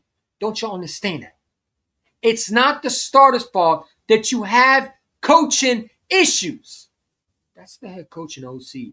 You were up 17 points going to the 4th quarter. You couldn't score points after that. And you had drives where you had perfect opportunities to score points, and you and your stupid offense coordinator, you dumb asses, didn't bother doing anything to adjust. You didn't adjust. They adjusted. You didn't. We don't make adjustments. Every halftime, Nick and KP going to the halftime, screwing off like usual. Don't make adjustments. Expect the offense to make those adjustments for them. I mean, it's evident. I don't care about the starters have nothing to do why you lost. You lost because your coaching is trash. You lost because Nick and KP once again blew a 17-point lead, and then when they were up, they couldn't keep it. Why? Because your defense was gassed on the field. Why? Because you kept on having them on the freaking field because you did not want to do your job. You were busy trying to figure out what celebration in your mind, or I don't know what they were thinking. Clearly wasn't calling offense. Clearly wasn't, let's get this offense figured out. Clearly wasn't helping the fans feel great about this Eagles season. It clearly wasn't about winning and being tough detail together like Nick claims. It was none of that. We relied on, as my guy said this perfectly. This is perfect what it is. And that's sad. And I'm sad to say this, but he's right. The Eagles' identity is to do nothing on offense and have one good half of football. How many times have we seen one good half of football? Well, you had one good half of football. And actually, no, matter of fact, you didn't have any good half of football. It was awful. It was awful. I think you scored one touchdown. One touchdown. I'm sorry, 2 touchdowns, I believe. One was a Bigsby determined to get in. But your offense is being manhandled by these coaches that have no identity at all. How to run this off. They don't know how to run their head from their ass, man. And it's sad. Why is it every week we see, again, I keep showing this because it's embarrassing. You see this shit every week, man. There should be no reason why this is happening. It's we fucking 16. And you're running a fucking high school fucking level offense. I'm sorry, it's not even a high school. It's an offense that shouldn't be allowed. This is a joke. What did KP do? What did he learn? I mean, you would think you would learn from the Bears. Clearly not. You think you would learn from every loss, but you have not. You didn't learn. We thought you did after the Bears, and I'm sorry, not the Bears. We see some great plays from KP, but then he goes back to the same shit. You know, like I don't get it. KP, yeah, up 13. You're up 13 during halftime, and says, "Okay, job done." Yeah, that's how you lost because you were okay with being up there. How can you be up 13-0 and say, you know what, we're done.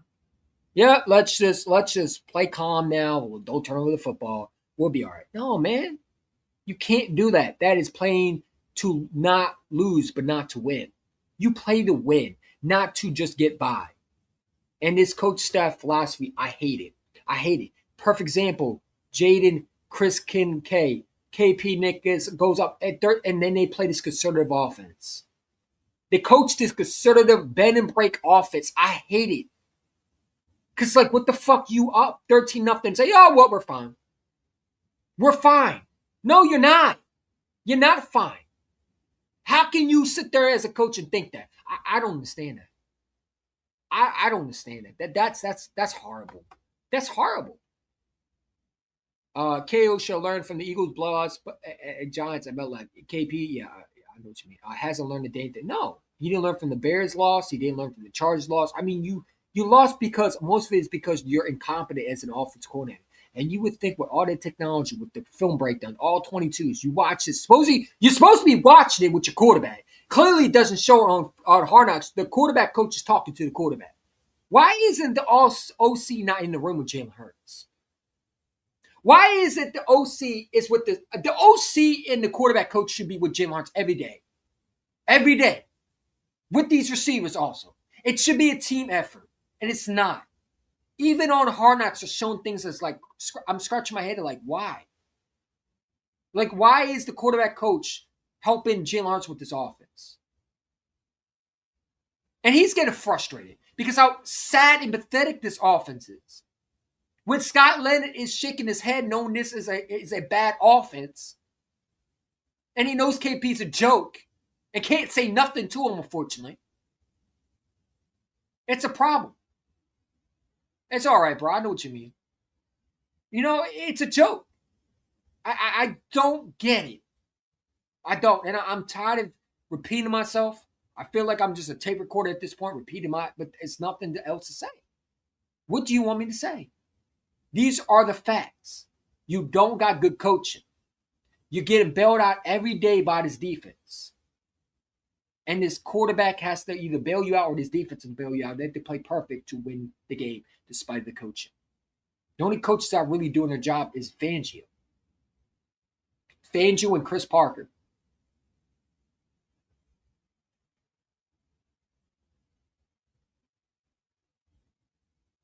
You know, it is what it is. I don't know what you want me to say. What do you want me to say? Could we win the game? Absolutely. We could win the whole thing. But I'm not going to sit there and blow smoke up your ass and say everything's going to be dandelions when it's not. We got issues. We don't have identity going to the playoffs. The 49ers already have somewhat of identity. The Bears, every team has identity. The only one who don't have identity is the Super Bowl winning champion Eagles. And it's because this coach staff don't know how to call an offense. And they're relying on talent to bail them out. And they're putting their offense in bad situations. And they're not making adjustments when they need to. They're calling a lackluster game and expecting their defense to bail them out. Scoring 13 points again after you just did the same shit with the Bills. You thought you could win like that. Nick needs to stop doing that shit. It's annoying. You cannot play. Nick needs to change philosophy, bro. And he preaches that. Look at the Hard Knocks. He preaches that. If you don't lose the ball. They preach don't lose the ball. Make good plays and you'll win the game. And a lot of times that loses your games. When you don't take risk. And I'm not saying take a risk all the time, but take some risk sometimes. Be aggressive sometimes. And we see sometimes Nick is aggressive, but a lot of times he's not. He's becoming this Andy Reid where he wants to play this weak ass fucking bitch made. I'm gonna be a little bitch. I'm not gonna take chances. The old Andy Reid, not the one in Kansas City. I'm talking about the old Andy Reid in Philadelphia. You know what I'm saying?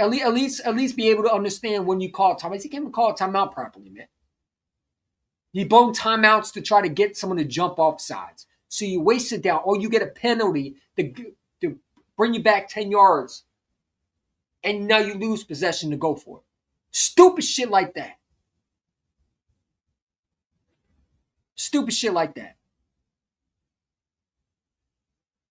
Your offense is run, pass. It's the same stuff. No creativity, no jet sweeps, nothing like that. No cross routes, the drag routes, nothing like that. You expect AJ and Devontae to make these one-hand catches to bail you out, or penalties to bail you out from the other teams. It's a joke. I don't know. I'm just, at this point, I'm just banging my head at the wall. At this point, I'm just talking to a wall. I literally should just be looking at the wall and saying, how you doing? Because I'm talking at the wall at this point. I mean, in the comments, I think you understand what the problem is, but I don't think KP and Nick know what they're doing. I think they're just there just because at this point. I mean, what did they do? Especially the head coach. I mean, if you're the Super Bowl winning coach, you would think you'll make the adjustment. But you can't even make the adjustment yourself because you're not good at it. So I can't expect you to do it. How can I expect my coach to make the adjustments? He's not even the coach room. And we know that. But we got to lie to ourselves and say Nick is a great coach, and we got to hear his winning percentage. But yet, you can't win when it means in situations like, I don't know, you're up 13 points and you think, oh, falling off the gas pedal and not going for it, or not being aggressive, not stamping your success on the field as a coach. I don't know, man. I don't know how you can tell me that this coach is good. You know what I'm saying? You want me to tell you this coach staff is good? He sucks. You know what I'm saying? And like I said, bro, like I'm going to be a rotten egg if Nick loses the first round. I'm telling you right now. If we do not make the Super Bowl, I'm going to be the biggest Nick hater. I really am. Because you did this to yourself. When you didn't want to hire anybody, you wanted to hire your friend instead of a guy who's more experienced. I'm not blaming this offense. I'm not going to blame Jalen. Everybody else can blame Jalen. I'm not going to do that. You know what I'm saying? I'm not going to do that. Stop eating fucking paper, man. Come on, stop. Come on, man. Come on. You're fine. Go eat the hard food. You know what I'm saying? Can't eat paper, like. He has food, though. I wish Nick would act like a coach with a great winning percentage because so far I haven't seen it from him. No. And that's why I hate that overrated fucking stat. Nick is a winning coach. Great. Congratulations for him. That would do well when he's unemployed. That's not going to help you when you need a job from Jeffrey Lloyd. You think Jeffrey Lloyd gives a fuck about the winning percentage? No. He cares about what he sees on the fucking field. I don't mean to curse so much, but it makes me mad that they do this stuff where Nick is the one most winning coach and he is. Oh, shut up, man. I don't care. I don't care because it's overrated as hell. It doesn't tell you the full truth. It doesn't. You can manipulate stats like that. This doesn't tell you the full truth. Now, why is he winning? Well, let's talk about it. Your defense has been blocking kicks. You're winning because your quarterback is making better decisions to help himself because he knows this offense coordinator is horrendous. You're winning because you got special players like Barkley, AJ, Jalen, Saquon. I'm sorry, not Saquon. Devontae on the freaking field. You're not winning because this coach is smart and is a genius. You're not winning because this coach is doing a great job in calling offense. It's not what happened. You know, and I get in fights with Eagle fans all the time. Nick is a great coach. No, he's not. What does he do? Perfect example. You're up 13-0. You don't want to go for it. You go back to giving it to the defense. Even though the defense is gassed, they're tired. They're telling you they're tired, man. They got their hands on the hips and they're tired. You talk about you're not going to play your stars, but yeah, you had Jordan Davis and Jalen Hunt out there. Thankfully, they were out there because I don't know we win the football game. You know what I'm saying? But it's like every week your defense is bailing you out, and you want to tell me my coach is doing a great job? Yeah, all right. If anything, we should tell Vic Fangio is doing a better job because he's the one who's helping this offense. He's the one who's giving these turnovers to help the offense. And the offense say, you know what, Fangio, we're not going to go down and score because we're too bitch-made to do that. We got two bitch-made coaches that talk tough outside. You talk all this shit. Great. Now show me the winning percentage when he's down. When he's down and you need this head coach is I swear it plays a prevent offense. I hate it. I hate it. I don't like his philosophy. It's not the Philadelphia way, man. It's not. It's not. It's not gonna last you, bro. You know, that's why it's like, bro, like if you're not good at coaching, that's great, but at least know that's your strengths and use that. You know, like Nick should know what his players are good at. And if he sees something wrong, he should go in there and tell his friend, whatever he is, his drinking buddy, to knock it off. But he doesn't. He can't even do that because he don't have the balls to do it. Like, I'm sorry, man. Enough is enough with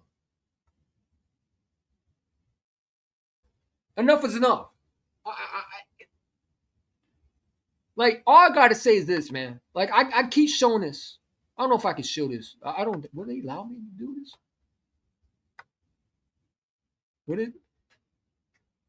Would they allow me to do this? Let's see. No, I can't even do that. Shit. I gotta upgrade to do that. I got so many fucking clips on here. StreamYard sometimes, man. That's all right. I'm upgrading this week, though. And we'll see. But at least I can do this for Nick. That's here. Have applause, Nick. You're pulling great offense. Fucking overrated coach. And why every Eagle fan has this every day. Heart beats everywhere. Because his offensive coordinator sucks, man. And his head coach sucks, bro. Again, I'm just going to show this from now on. This will be my profile from now on. When you tell me how good my coach is, I say, okay, show me. I'll show you this now. Not come and defend that. You can't blame the quarterback. Jalen Hurts was not on the field today. It was Tanner McKee. You know, the great Tanner McKee that was supposed to lead you to 45 points and everybody wanted him over Jalen. Look how that turned. Your problems are still the offensive coordinator and still the head coach. Doesn't matter what quarterback you have. Every time you talk about Nick as a great coach, I'll show you this play. Tell me why this is happening. If he's such a great coach, he wouldn't allow this shit. Nobody's open, like usual. Nobody gets separation, like usual. Nobody gets catches because they can't get open. And you want to tell me this head coach is doing a great job? He's winning percent. Man, fuck out of here, man. I don't care about all that shit. Why does this shit continue to happen every week? We see film. Mariacho breaks down the film in Jalen Hurts versus Bills. And now you're seeing this. It's a trend that is clearly apparent that this offensive coordinator head coach is trash. They don't know what to do, or at least this offensive coordinator is trash. But then this head coach is involved because he's more involved in the offense, what Nick said. So I can't look at just KP. I got to look at you too and say, bro, you're the problem also. You're bringing a fucking rabbit into the goddamn locker room. That was a problem too. Everything has been a shit show. And it starts with the coach and the OC. Thankfully, our team is bailing them out. Because I don't know we'd be talking about playoffs. No, the Eagles fired a Super Bowl winning coach before in Doug Peterson. Winning a Super Bowl doesn't make you immune. No, it shouldn't. It shouldn't. It shouldn't. If you lose the first round, Nick got to go. I don't care if he wins a Super Bowl. Like Doug won a Super Bowl too. Cool. Congratulations. Your job every year is to try to get better as a coach. Your job every year is to grow and mature. And Nick has done none of that. He's done none of that. He's continued to look like an immature clown on the damn sidelines. When you're sitting there doing a arm celebration, whatever the fucking handshake you do with KP, instead of actually calling an offense, it's actually capable of being watched and entertained. Like every week, I sit there and say, do I want to watch this fucking offense? I had a decision today to make, and my mom asked me, do you want to go driving? I said, no, the Eagles game's on. I should have said, fuck that. I'm going to go driving. Because I'd rather watch my favorite car drive on a highway than watch this pathetic offense being ran by two dumb clowns. I swear the circus music needs to be around. Like I'm gonna download the circus music and just have that as my background. Every time I talk about Nick and KP, circus music, here comes the circus music. So you know how much of a media show they are. Like they should be running for Jerry. Jerry Jones and Nick would be perfect for each other. Like I don't know, man. Like Nick needs to fix this shit, man. Or you got to go. You can't continue to waste talent. And I don't know how you bring a coach back when he loses the second time. If you lose the first round, which I don't think they will, I mean, you got to fix something, right? But if you don't win the first round, you got to fire the coach. You cannot bring him back. If he collapses the second time, what are you telling your players? That you're going to bring the same coach that let you down twice? No, man, you can't. You can't. You can't. I'm sorry. You cannot bring back the same coach. You got to go, man, if that's the case. I don't give a shit. I don't give a shit if we score fucking 50 points, man. This head coach has to go. If you lose the first round, bye-bye. I don't care. And why are you talking about to fire the head coach? Because his head coach pissed me off. It's not my problem, and it should not be Eagle fans' problem. Every week we got to suffer from this office going because you want to hire your friends. You don't hire your friends. When you at work, do you hire your friends or you hire guys that experience?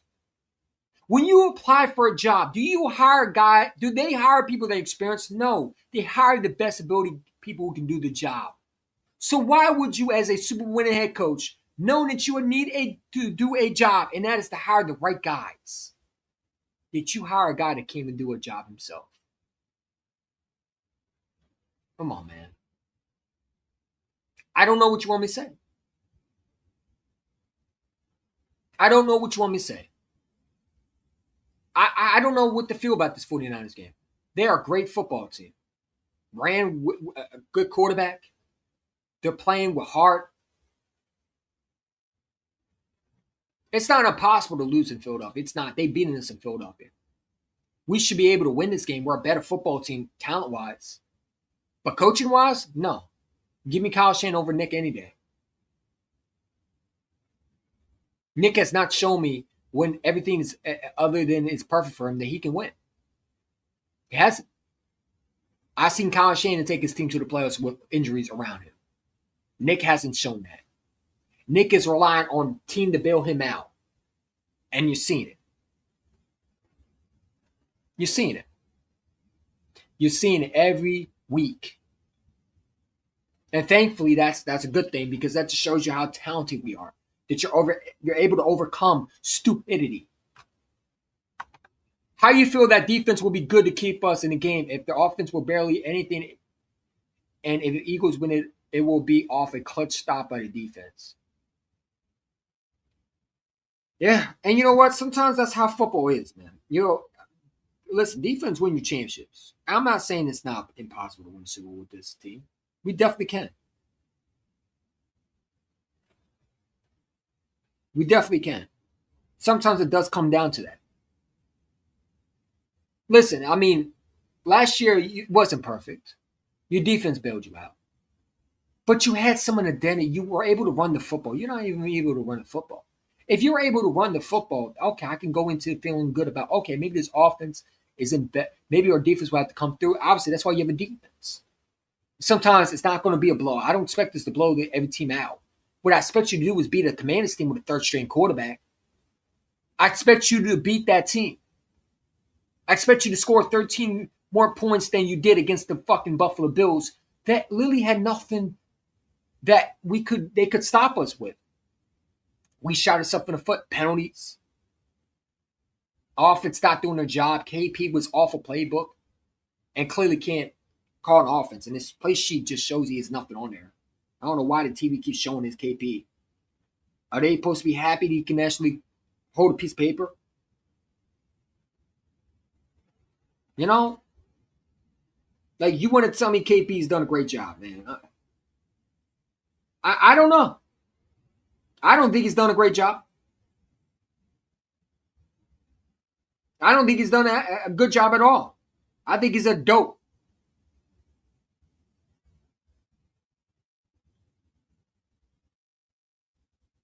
Like, look at this clown, man. This is what I argue with. Hold up. This is why I get so mad when people defend it. Look at this. I'm arguing with this dude on IG. I don't even know you, but I'll have a conversation with you. I don't know if you can see that. He want to tell me that playoff 5 straight years, second time franchise history, also offense being pretty good since Nick got more involved.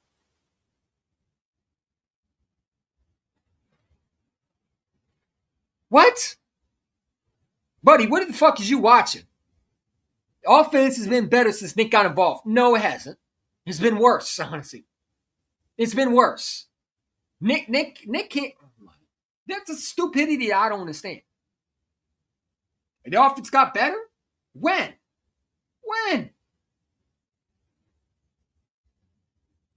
And that's why I say, bro, I don't even talk to most of y'all. Like, bro. Hey, listen.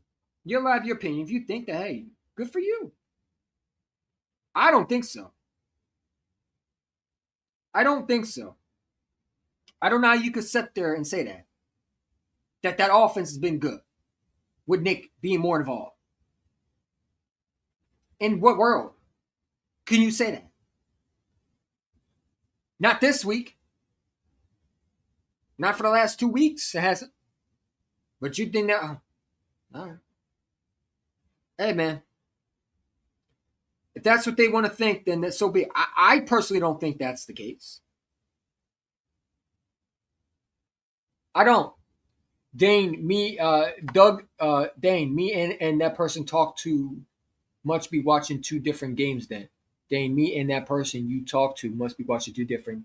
Listen, man, maybe he had a different screen. Maybe he had a 4G screen. I don't know what these TV screens. I have a regular TV. Maybe he had a special TV that he could see the future. Because I'm sorry, like, if you think that Nick and KP have done a great job and Nick has been more involved and the offense got better, I don't know what game you're watching because I don't see that. Maybe I'm just blind. Maybe I clearly have glasses. I mean, I can't be blind. I had contacts. I even wore them and see if they were just my glasses, and they weren't. I saw the same thing. I saw an offense that couldn't get going.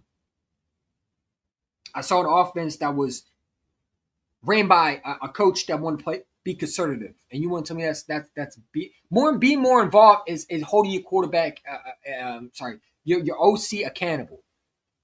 Stuff like this, if you were more involved, would be fixed. Yet it's not. This is with your backup, by the way. It's not even with Jalen Hurts. With another quarterback, you still have shit like this. Why is it that Nick Sirianni gets a pass because he won a Super Bowl? I don't give a shit. So what, he won a Super Bowl? What? We can't hold a coach accountable now? We too scared to hold a coach accountable, but we want to hold a quarterback accountable. A guy that won a Super MVP. We want to bash him and say he's the problem. Bad Jalen Hurts, bad. And want to act like experts on the all 22. Yet the all 22 comes out, and this is the shit our offense coordinator runs. A fucking piss poor, pee-wee fucking offense type play that has no ability of being good enough to even have the defense forward. The defense laughs every time KP. I don't know if you heard the announcers. Ross Tucker said today. I don't know if you heard it, but he said that, and I went to the quote, that the Commanders should definitely go for it. And if I was the Commanders, I would go for it. And that just shows you that no one is scared of Nick and KP. If you're a playoff team, are you really scared and really worried about what the KP and Nick can do? Are you more scared of that defense? Honestly, if I'm a defensive coordinator, all I got to do is lick my chops and say, man, this offensive coordinator stinks. If I'm the 49ers defense coordinator, honestly, I'd be licking my chops and we get to play a team that has no experience offensive coordinator and a fucking clown on the damn sideline cheerleader in the head coach. Huh? Mean we don't got to put with Kellen Moore anymore? This KP? God. I don't even got to watch 5 years. Yeah, let me just go back to that. Yeah, I just watched 5 minutes of it. Because KP has no 20 film. You're not really studying KP. You watch like 2 clips of him and say, all right, we got a game plan. We got a game plan.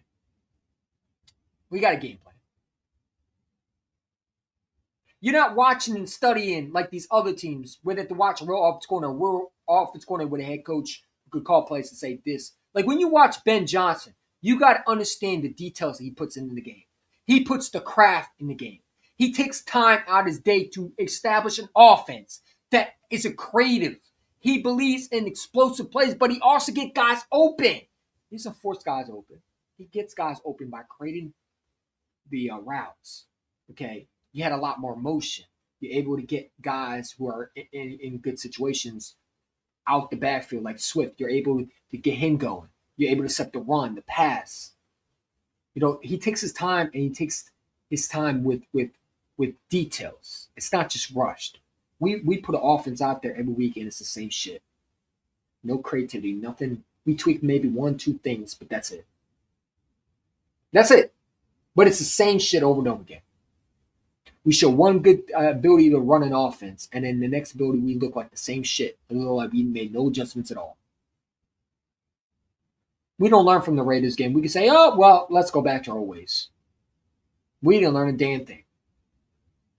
Now, I mean, clearly we don't learn a thing because, again, we're running this same shit over and over again. How many times have we seen this play? How many times have we seen this play? I'll give you a hint. Every week we've seen this play. And every week it doesn't work. And every week you think KP would not be running this play. Yeah, he does. And Nick allows it. And then Nick wants to tell us, everybody in the press conference, because they think we're idiots, that he's done a great job. KP want to make excuses. Oh, he's done a great job. No, he hasn't. KP want to be in the press conference about, if we don't have the turnovers. No, if you actually knew how to call an offense, we wouldn't have to worry about what it could have, should have. If you're able to run an offense, we wouldn't have to make excuses of why this offense wasn't clicking. But he has to hope that things go right for him to succeed. I mean, I don't know what you want me to say. You want me to tell you that this team can be fine? Okay. That's what you want to hear.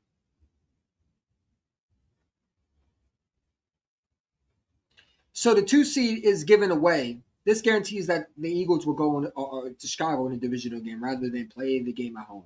Nick Stein deserves to be dragged over the coal this week for not playing to win. Absolutely infuriating.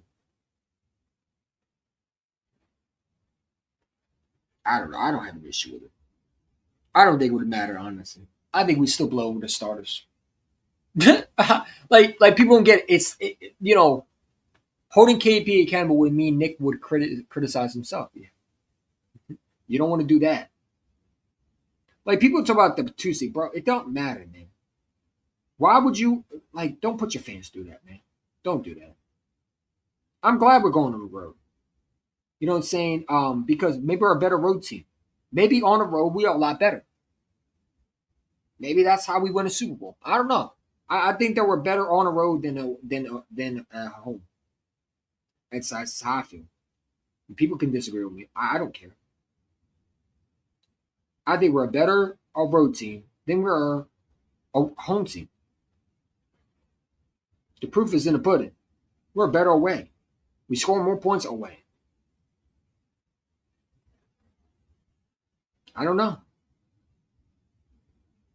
I don't know. I don't know. If you want to tell me that this offense is good enough, then to win a Super Bowl, then hey, listen, you got more confidence in the coaches because I don't. I don't. I don't. Look at that, man.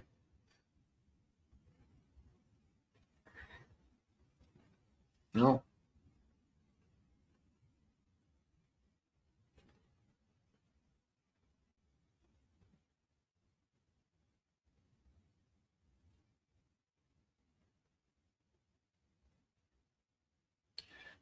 Holding KP Campbell would mean Nick would critique him himself. I think I read that. Yo, Nick won't hold his coach accountable because KP is another version of Nick. Yeah. Dude, I don't know. We've been talking about the same shit, man. Eagles fired the Super Bowl winning coach, but yeah, and Doug got fired for it. Doug got fired for it because he wanted to promote his own guys, and Jeffrey Lloyd said no, but he allows Nick to do that. I think that's the crazy part. Why wouldn't Jeffrey Lloyd now? So Jeffrey Lloyd didn't allow Doug to do it, but yet Nick was allowed to do it. Now he might not ever let him do it. So don't expect Jeffrey Lloyd to do that again. Don't expect Jeffrey Lloyd to let Nick do it again because clearly it's a disaster. It's clearly a disaster. It's clearly a disaster.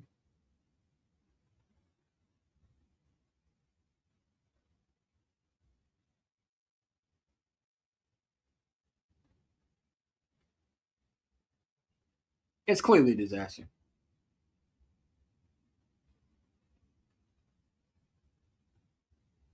This offense got to get better. Also, I've never seen a head coach just stop trying to win with a number 2 seed at play. Yeah. You know what? I'm gonna do this, man. I'm gonna do this. I'm gonna put the link in the chat because I want to hear from y'all, man. I've done enough ranting today. If y'all want to come up before we go, you can. Y'all let your frustration out on here. This is a place where y'all can leave your frustration. You know what I'm saying? Just come in, don't spam. But if y'all serious about talking football, come in. The link is in here. That's for anybody who want to come in and talk football. I mean, I don't know what you want me to say. I think I said what I had to say. We got to be better, obviously. We know that. But the coach, when Nick Keith's on top of it, like every time they talk to him at halftime, he says, we got to be better. He never says, I got to be better. He never says, it starts with us. It's always we.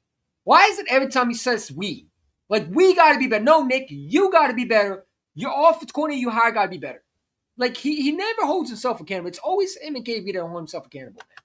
Like, I'm sorry. Like, to tell me that Nick and KP are good enough to win a Super Bowl with the coaching staff that they have, despite of them, it's going to come down to coaching to win the Super Bowl, man. And I don't know if KP and Nick can be able to do that. I don't.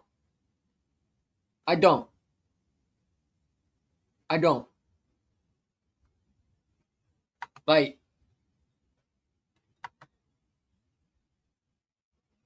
we got to be honest.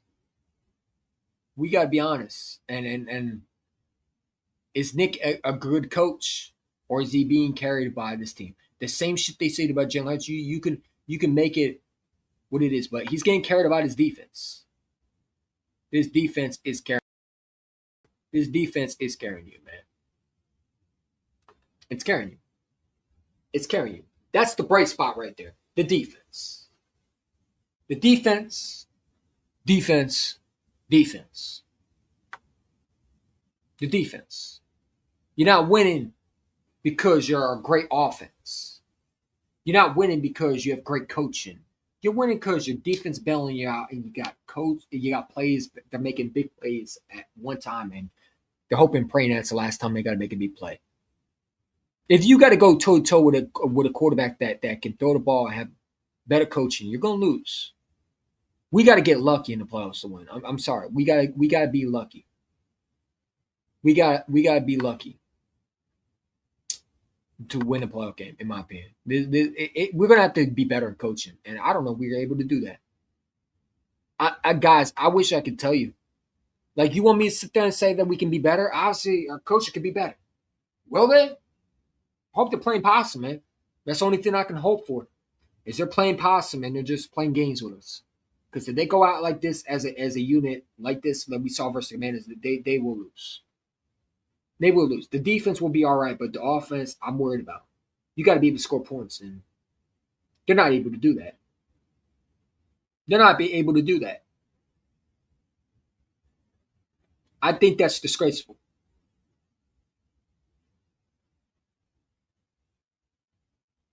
I think that's disgraceful. I don't know what you're gonna say.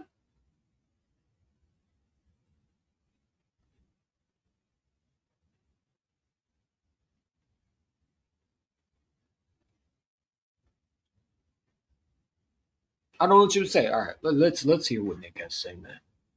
Oh man, y'all want to hear his press conference, or do you not want to hear it?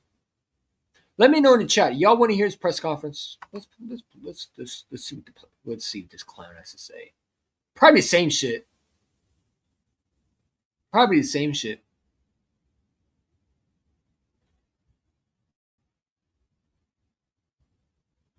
Then the Ravens Steelers are playing right now.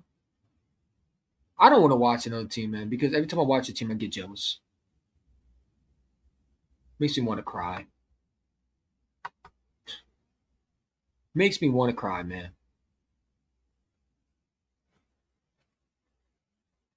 All right, man. Let's watch this dude.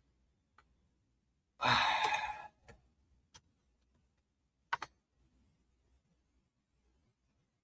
right. Give me a second.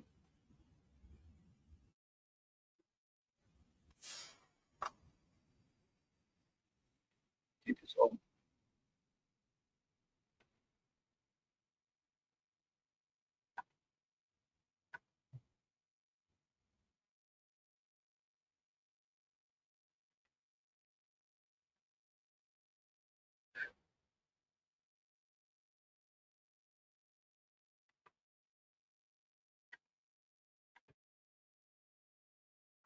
Shut up.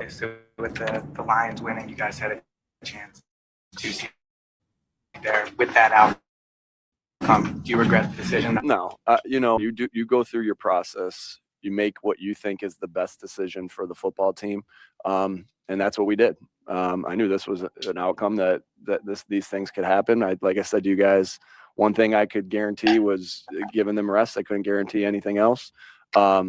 And us being healthy and going into the playoffs healthy is a big deal for us. And that's served us well in the past. And so, again, I know there'll be debate on that, but again, I have to do what I think is best for the football team moving forward, and that's what I did. Had any bright coach. spots come to You mind can't do that. off your head from what you saw out there tonight? Sure, yeah. I mean, I got to go out back and watch the tape, but there was a lot of good things. Bro, a lot of guys made a lot of plays. Hold on. I'm tired of hearing that, man. Like time out. Stop saying you watching the tape, bro. Like, how many times are you going to say that? Stop saying that, man. It gets old. I'm going to go back and watch the tape. Like, I feel like him and KP say the same shit. Like, bro, can you say something new? What do you mean watch the tape? You were at the fucking game. You were out on the field. What do you mean watch the tape? You got all these iPads that have the tape for you. That little play that you add, you have the iPad. Man, come on, bro. This dude, man. They making more play than we did, and obviously won the game. But yeah, of course there were some bright spots, and some guys got a lot of good time against a well-respected opponent. And third string quarterback outplayed you, man. Yeah, well respected. A team that's on the couch. There's a lot of injuries. You want to sit there and say that they made better plays. So pretty much you're translating that you got outcoached. You had no busy you had no business coaching to win. If you're not going to play your starters, at least coach to win. I have a problem with you sitting and saying you're not going to play your starters. Okay, then why was Jordan Davis and Jalen Hunt in the game if you weren't going to play your starters? Because those are your starters. Brandon Graham was out there. Devontae was out there. That makes no sense. That will serve us well moving forward as well.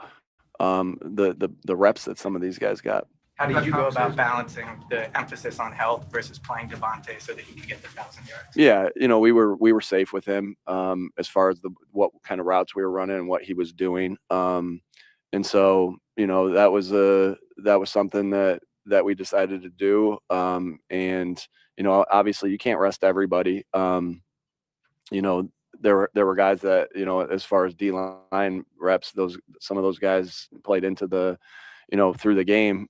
We tried to limit their reps a little bit, but and play a little bit less than they normally do. But with a position like D-line, those are the circumstances that you have. But yeah, decided to do that so he could go get 1,000, and he came out good. The jump ball was the jump ball part of the. Too bad you didn't win the game. The jump But ball. congratulations to Devontae Smith. Between two defenders. Yeah, that's yeah. You're talking about the 3rd and 1 play action. Got the 1,000 yards. Yeah. The decision to rest a bunch of the starters. Did you feel like you had support This in the guy's locker a room from fucking the players, and how much does that go into a decision? Yeah, Really again, fucking I'm gonna coach. like I told you guys early in the week. I'm gonna talk to everybody and gather information. But at the end of the day, I have to make the decision that I think's best for. How about you talk to your offense coordinator and learn how to teach him how to? Oh, that's right. You can't call an offense. Whoops, my fault. Football team. That's part of being the head coach. We don't have a head And coach. so yeah, you We always got- we talk got through it with everybody. And at the end of the day, you got to make the decision that you feel's best, and that's what it did. What are your first Too bad thoughts you didn't on win the game with your back. Tanner's performance now? Should have played your starter. Yeah, I thought he did a lot of good things. Like any game, he's going to want some plays back. But I thought he did a lot of good things. And we were able to move the ball. Obviously we didn't finish a couple times in the red zone. For different reasons. Got to look through that and see exactly why. You said a couple times. Did that dude just say a couple times? For different reasons. Got to finish a couple times in the red zone. No, you most of the time you couldn't even finish at all. Couple times. No, Nick, you couldn't even score in the red zone. You scored one time, maybe 2 times. Well, no, yeah, actually a couple times you scored. You scored off of Bigsby's. The fact Bigsby just wanted it. You had nothing to do coaching. All right, yeah, maybe a couple times. For different reasons. Got to look through that and see exactly why that happened. But yeah, I thought we moved the ball up and down the What do you field. mean you gotta look, bro? You're the fucking coach. What do you mean you gotta look? Bro, what do you mean? You and KP have an offense that you run every week. What do you mean there's nothing to look for? What are you talking about, look? You're on the damn field. What are we talking about, man? Stop blowing smoke up our asses and tell us the truth. You have no clue what to do. You're clueless, both of y'all. Again against a well-respected opponent, and we just got to finish down there. How much are you going to do But the you don't. 49ers? That's a lie. Yeah, this whole week was about getting these guys ready to play this game and give them the best opportunity to play. Which he didn't get these guys prepared because they didn't look like they were ready. Only team that looked ready was our defense. So you lied again. Why does Nick continue to say the shit that don't even add up? You sit there and you say we got to get these guys prepared to go out there, but they weren't prepared. Tanner McKee didn't look comfortable. Your offense didn't look comfortable. And your coordinator that you hired as your friend didn't look capable of running an offense. You sit there and say, we got to go back and watch film. If I hear that one more fucking time, I'm going to lose my mind. When you sit there and you and KP say every week, we got to look at the film. You're on the field. You're at the fucking game every week calling an offense. What film do you possibly need to watch for you to understand what the problem is? You are the issue, Nick. You and KP. The only film you need to watch is you. How you call an offense. What things you need to work on, man. You lost because of you. Come on, man. What do you mean what film, bruh? You got iPads, man. You can't watch the play and learn from it? God. Won't get into anything because that was what our focus was this entire Yeah, week. it wasn't Do you winning. think it's also about Wasn't getting the playing 2 that seed with the team? starters. Yes, every team in the playoffs is going to be a good team. Is going to be a good football And you're team. supposed to I be got a lot better. of respect for Coach Shanahan and his and all the success that he has had in that team. Yeah, I but they think don't have respect for Coach you. Sala, They won't all those next year. guys. Again, the players. A lot of respect for that football team. Yeah, but they don't have respect for you, and they're not going to show respect for you. They look at you like a fucking peewee, little bitch that's in the way. They don't look at you the same way you look at them. Why is my head coach sitting there trying to kiss ass to a coach that don't even respect you? They went in your home in 2023 and clearly they didn't respect you. And you think they're going to respect you now? They just can't wait to beat the brakes off y'all. Like, come on, man. Like this coach is sad, man. Like the kiss ass fucking shit, man. Like, I don't know, bro. Like this dude's a lost cause. Previous situations that factored into your They don't decision. I'm respect you. thinking Why of you- something along the lines of AJ getting hurt. I want a Giants coach that's a couple years ago, or maybe something That's how I like want that a coach. happens. Like, Well, is there history playing into this? Yeah, well, I think that again, you do every year is different, Mike. Every year that you go through it is you're judging this team, but of course you think back into that, and I think my mindset was of all the good things that have happened as we've rested guys. I didn't really think too much about the negatives of it. You think through everything, but I thought more about You didn't think about the 2 seed that was on the fucking table, and you didn't think, oh, maybe we should play to win. Bro, let me put myself back on camera. Like, is this fucking coach that stupid? So let me get this straight. You didn't think, I don't know, we had the 2 seed on the table. What is the possible best way that I can get back to a Super Bowl? You didn't think maybe you should play your starters and try to win the game? You played Devontae Smith. You had no problem playing your starters when it counted for some players. You had no problem playing Jordan Davis. You had no problem playing Brandon Graham. You had no problem playing Jalen Hunt. Mora Jomo was out there. Jalen Hunt was out there. Stop. Jahad Kamer was out there, man. Nick is once again giving us a false fairy tale. Talk about, I didn't think of it. Why would you not put your start? Like, this is my problem, man. If you're not going to play your starters, then at least win with your backups. You're not even capable of doing that. You had a 14-point lead and you blew it because you couldn't coach. You got out-coached. You're better off playing your starters. At least your starters would have tried to keep you in the game. That's where all your winning came from. You know what I'm saying? We know you can't coach for real.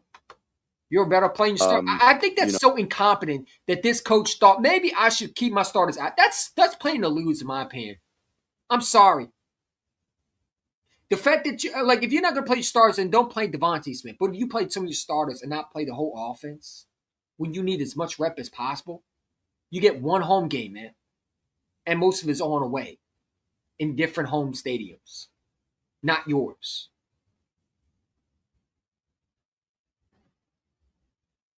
I don't know, man. I don't.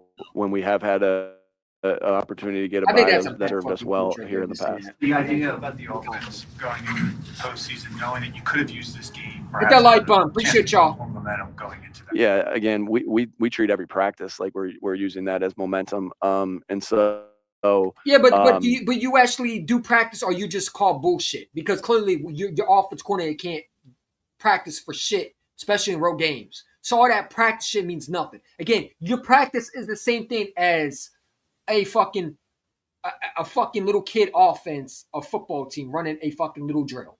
We know your practice are jokes. You're not really hitting, and a lot of times you're resting starters. And your offense coordinator needs more practice than anything else because he can't even run an offense. I wonder what practice looks like. If our offense is that bad in games, maybe our practice is just as worse. Or it was, actually. Because our defense looked better than our offense this offseason. Oh, that's right. Yeah, I forgot. Yeah, practice my ass. Like this dude's a joke. You know, bro. had I'm good week of sorry. practice with the guys, and I'm tired of reacting to you know, the same good shit. individual work to sharpen our skills. Sharpen the skills. Funny And as so, for saying that. Starters. yeah, Sharpen the and skills. so Sharpen the skills. you know, Dick. again, Yeah, good one. Great, this great, was what great suggestion. this is what I felt was best for us, Too bad I was don't to be use it. rested and you know, healthy going into the playoffs, and everything else was considered, obviously. But again, this is Again, if you're gonna go healthy in the playoffs, you should have rested Devontae Smith. If you're going healthy in the playoffs, you should have not played Brandon Graham, a 35-year-old that clearly was just retired. That's old. If you were clear, shut up, man. You're not doing that for the. If you clearly were ready, you wanted them to be healthy. Why are you playing Jordan Davis and Jalen Hunt? Those are your starters. And again, if you had the number 2 seed, a chance to win it, you play your starters, man. At this point, everything's on the line because you can't win with the backups, and it shows you how bad it's looking bad on Nick, man. Because if you won the game, no one will be talking about your starters. But since you lost, everybody's going to talk about that now. The fact that you didn't have your starters even playing a snap shows incompetence that you are as a head coach. You get the best possible seed you can possibly get. And you never let your guard down. Even if you might not have a chance to get the number 2 seed, you still play to win. I've never seen a coach that does this shit. I don't know how Jeffrey Lloyd and Howard Roseman feel, but I'd be pissed. To not get a home field advantage is ludicrous. Now you put your offense in a situation where they're going to have to adapt to another building that's not theirs because you wanted to rest your starters. Great. You rest your starters if you had the number 1 seed, but not the 2 seed. You play your starters at that point. You would be able to rest your starters with the number 2 seed, I believe. But now you're not going to be able to do that. Now you got one home game, and mostly you're going to be away playing every game. So now you're going to have the risk of injuries. That's playing to lose, man. That's playing not to win. That's playing to be bitch made. You don't do that. If you have the number 1 seed, all right, cool, rest your starters. But you don't have the number 1 seed. That makes no sense, bro. I'm sorry.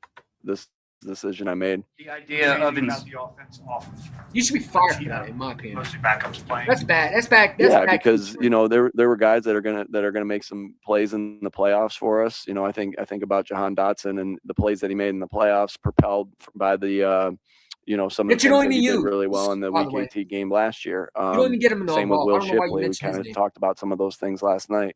So these are guys that are gonna play meaningful snaps and have to make plays in the playoffs for us to get to where we want to go.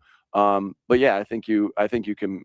Again, I thought we did some good things. Obviously, didn't finish like we He have thought been we did some finishing good in the things. red zone. But I What definitely good think things that you except can your build defense? upon this regardless of who's playing. the idea of inserting starters late in the game when He you thought see he how did a things good. are He done some holding good both things. the Yeah, Chicago all right. game and I here. don't know what Why game was you're that not watching, an Nick. option on the table? Yeah, I don't think that's you know, with the guys that haven't been going all the game, and then to throw them in there in the third or fourth quarter, I don't think that's fair to them. You know, and then that kind of like I said, you make a decision early in the week, and that's what you go with. Now guys would have had to be ready if people were going down.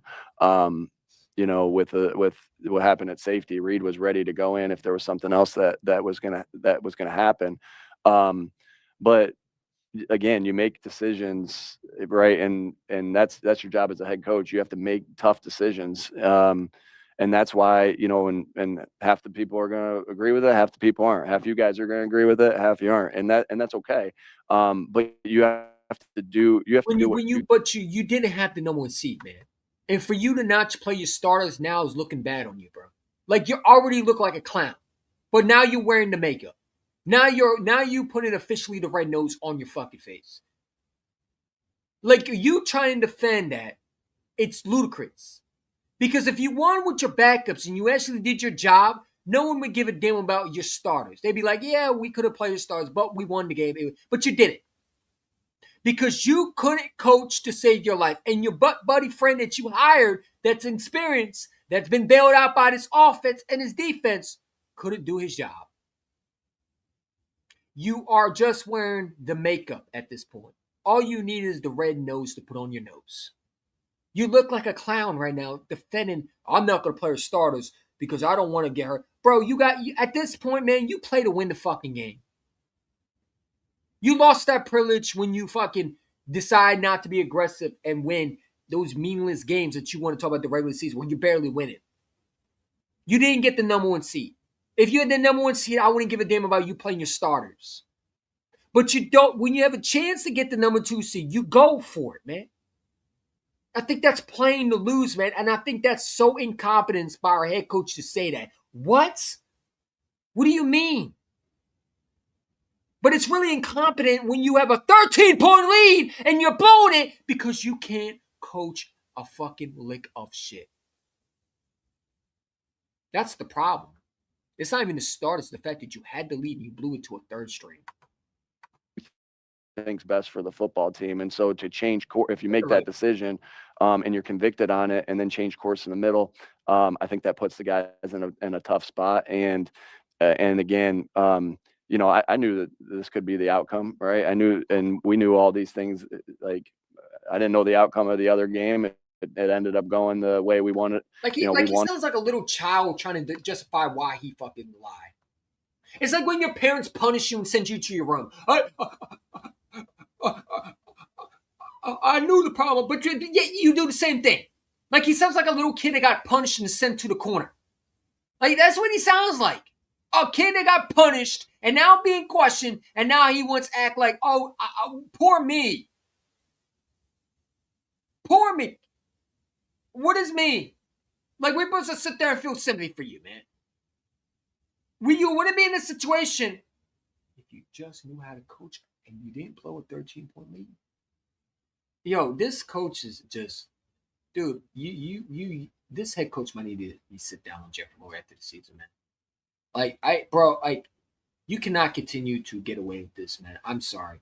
You could throw KP under the bus. Yeah, KP got to go, but you are the main problem. And it's evident. When you're sitting there saying the reason why you didn't play your starters because you didn't want them to risk injury, bro, you risk guys regardless if they were starters because Jordan Davis and half most of your defensive starters were out there. So how the fuck is that even possible, man? You don't even make a lick of sense. If you didn't want to risk your starters, why is Devontae Smith out there? I don't give a damn if he had 1,000 yards. If you were caring about your player safety, your receiver wouldn't be out there. Your defensive players, Jordan Davis, Jalen Hunt, again, Brandon Graham, Moro Jomo, were out there. So stop lying. You had no problem playing some of your starters that were contributing to your defense. But you went to with your starters and you were risking it. Come on, man. Bullshit. I call bullshit. I did to go, but again, Let's finish did what I did because I did what I thought was best for the football team. As a follow-up to that, you mentioned the D-line. Wear the makeup, man, always with the red nose. Those guys deep into the game, or was that a response? Yeah, no. The plan was that you rotate on the defensive line so to keep somebody in there, like, and just make them go the whole time. That's not how D-line play works, right? Like how you you always want to have fresh bodies in there.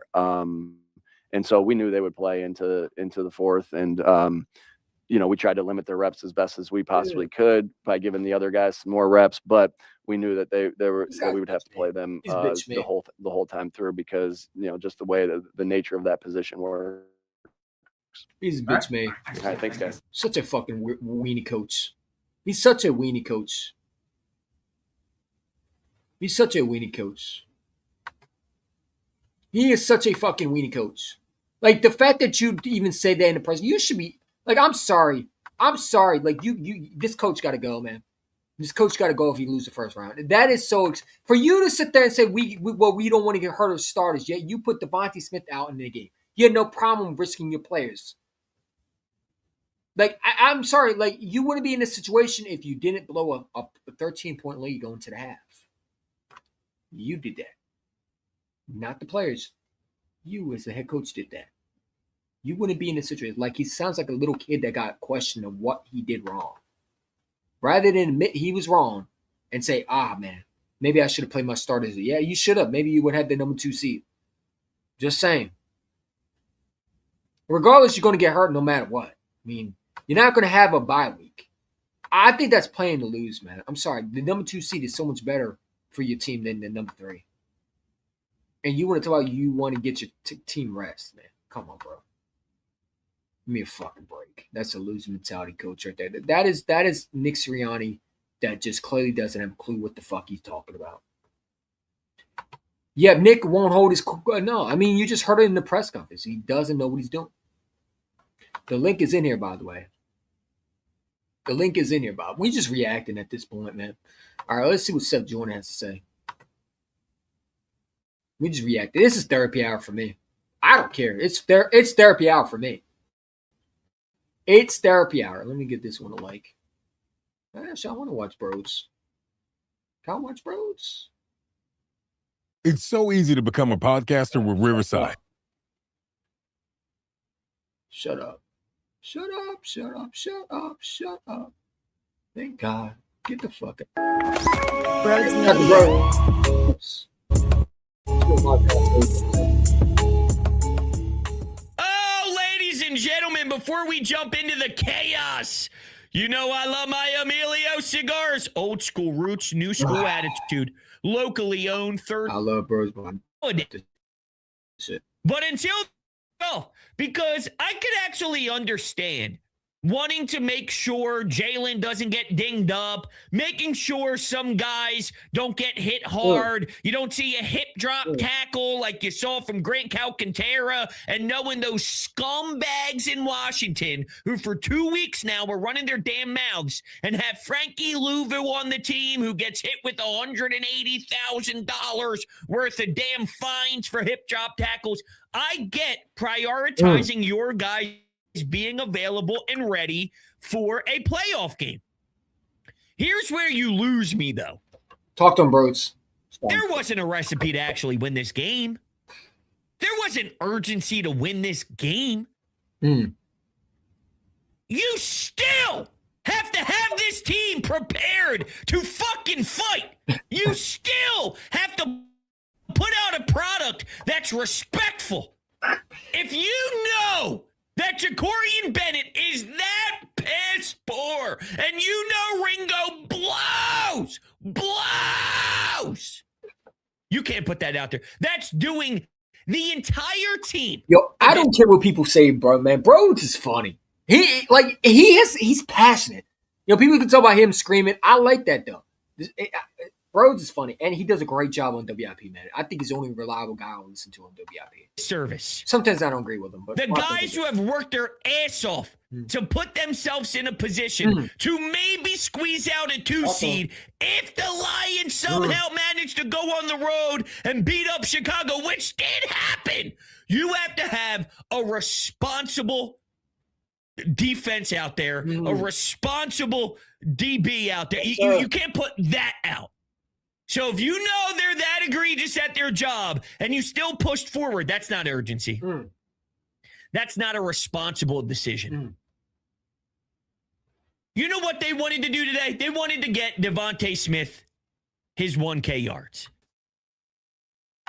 How does that make sense? What the hell are you prioritizing? I thought you didn't want to put guys in harm's way. I thought you didn't want to get guys hurt. I thought you wanted them to be able to take an entire week off. He cooking, bro. He cooking. Recalibrate physically, mentally. You don't think Devontae Smith is someone who could use that? My boy is cooking. Oh, let him talk. Come on, bros. Bring it home, man. He gets beat up all day long, lands on his back, 50-50 balls, holds his lower back, doesn't miss a damn snap, takes another hit over the middle, gets up again, and does it all over again. You don't think that guy deserves an opportunity to breathe on the sidelines? If I'm Saquon Barkley, I'm pissed. Because last year, you had to look at the offensive lineman in the face. You had to look Saquon in the face and say, yeah, you know the most fucking historic run? Facts! Yo, he is speaking facts. This head coach wouldn't risk Barkley versus the Giants, but you risk Devontae Smith. Yo, he brought a good point. Let him finish his point, man. I don't want to interrupt because he's cooking right now, man. Game of all time that you are about to embrace on. we don't care because individual statistics is not something that we really put on a pedestal around here. We care about one thing and one thing only, and that's winning championships. Okay. Yet I had to hear Ross Tucker on the broadcast, which shout out Ross, man. We love him. He does a lot of the preseason action. For him to be able to get a regular season game, phenomenal. He's an A-plus guy. Great stuff. But I'm hearing him on the on when Tanner McKee was finding him on that out route nonstop. Yeah, you know, Kevin Patullo was saying, don't force it. I'll force it for you. Don't force it. I'll force it. Oh, hey, good fucking job, Patullo. Way to fucking be, guy. Huh? Way to make sure your mindset's right, huh? Good fucking job. What a clown. Hey, Tank Bigsby, by the way, the guy who was actually contributing, the guy who decided to show up, there were only a handful. He's funny, man. Jalix Hunt, Tank Bigsby. Who else? There's probably a few other. Jeremiah Trotter Jr. There's a couple. But let me get this straight. Tank Bigsby didn't touch the ball in the fourth quarter. You see what I'm saying here? And it's not like they're saving him for the real dance. They ain't saving him for touches when San Francisco comes to town. They're incompetent. Yeah. Now, Tanner McKee was bad.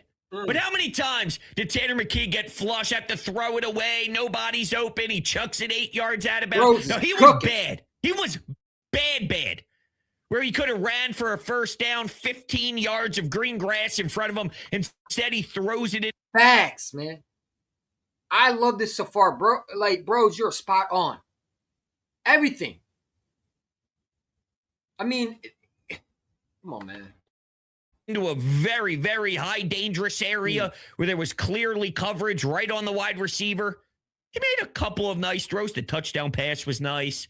He had a couple of nice balls. He's a decent thrower of the football. He's a backup quarterback. A backup quarterback. That's what he is. Don't disrespect Jalen Hurts ever again. Facts. I mean this when I say this. I think Kevin Patullo is so bad. I think Nick Sirianni is so clueless from a scheme standpoint that Jalen Hurts makes this offense look better than what it should be. Monday.com. Opposite of any work platform we tried in the past. Yeah, can we skip this ad? I don't want to get copyrighted for ads, man. We don't need ads. There you go. Yep, continue. I'm on. Get the fuck on.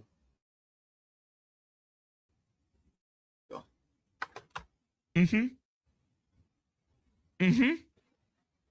Patullo actually sucks.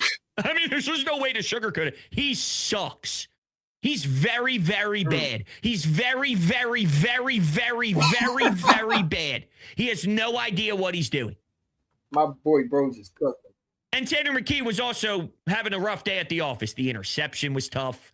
He threw balls behind guys, missed guys. The fourth and got to have it for the game on the line. Missed it. It was open. It was available. And look, there was pressure today. This was a Week 18 game, by the way, with pressure at home. I always talk about Jalen's ability to just control crazy environments, toxic environments, a lot of people talking, those type of environments throughout the whole week. Most people, yeah, there is a cause and an effect. When everybody's going through that, they normally tend to react to that and somehow internalize it, absorb it. Jalen is one of one. Yes, sir. Pressure isn't really a thing. Doesn't mean he plays his best ball every single day, but he somehow blocks out that noise. It's a very rare trait to have. Don't disrespect him. But I'll tell you again how this was such a fraudulent mindset from the rip. And I want to make it very clear. It's not about just benching your starters. I think there was a way to better approach this game mentally, even with resting guys. But when the score is 7-7, they could have kicked a field goal on 4th and 1. They called timeout. You thought maybe they were just trying to draw them off sides. Instead, they still run a play. They get no point. Hold on. You're telling me the Detroit Lions are in Chicago up 16-0, maybe at the time 13-0, 6-0, 10-0, whatever the hell the score was at that time. You can kick a field goal to go up 10-7 on Josh Johnson, and you feel obligated not to. Are you brain dead? Are you dumb? Are you stupid? Like, how stupid can you be?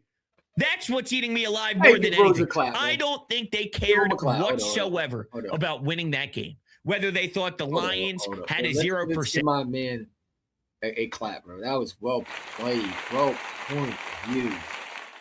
I hate when Nick does that, man.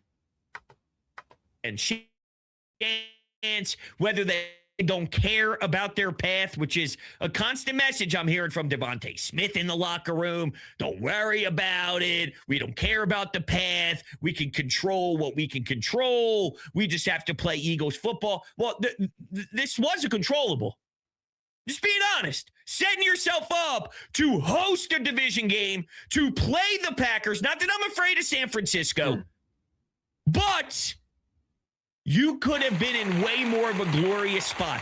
When they were winning, the Eagles, and I saw how badly the Lions were, not badly is a tough word to use there, but Chicago wasn't putting up points at all for a long period of time. I was getting giddy, okay? I saw where I was. I was probably getting irrationally excited, irresponsibly excited. But grabbing that 2 seed, if we were doing this post-game show right now and we were just talking about them being right underneath Seattle in the NFC standings, I'd be nude. I'd be nude. This show would be completely naked.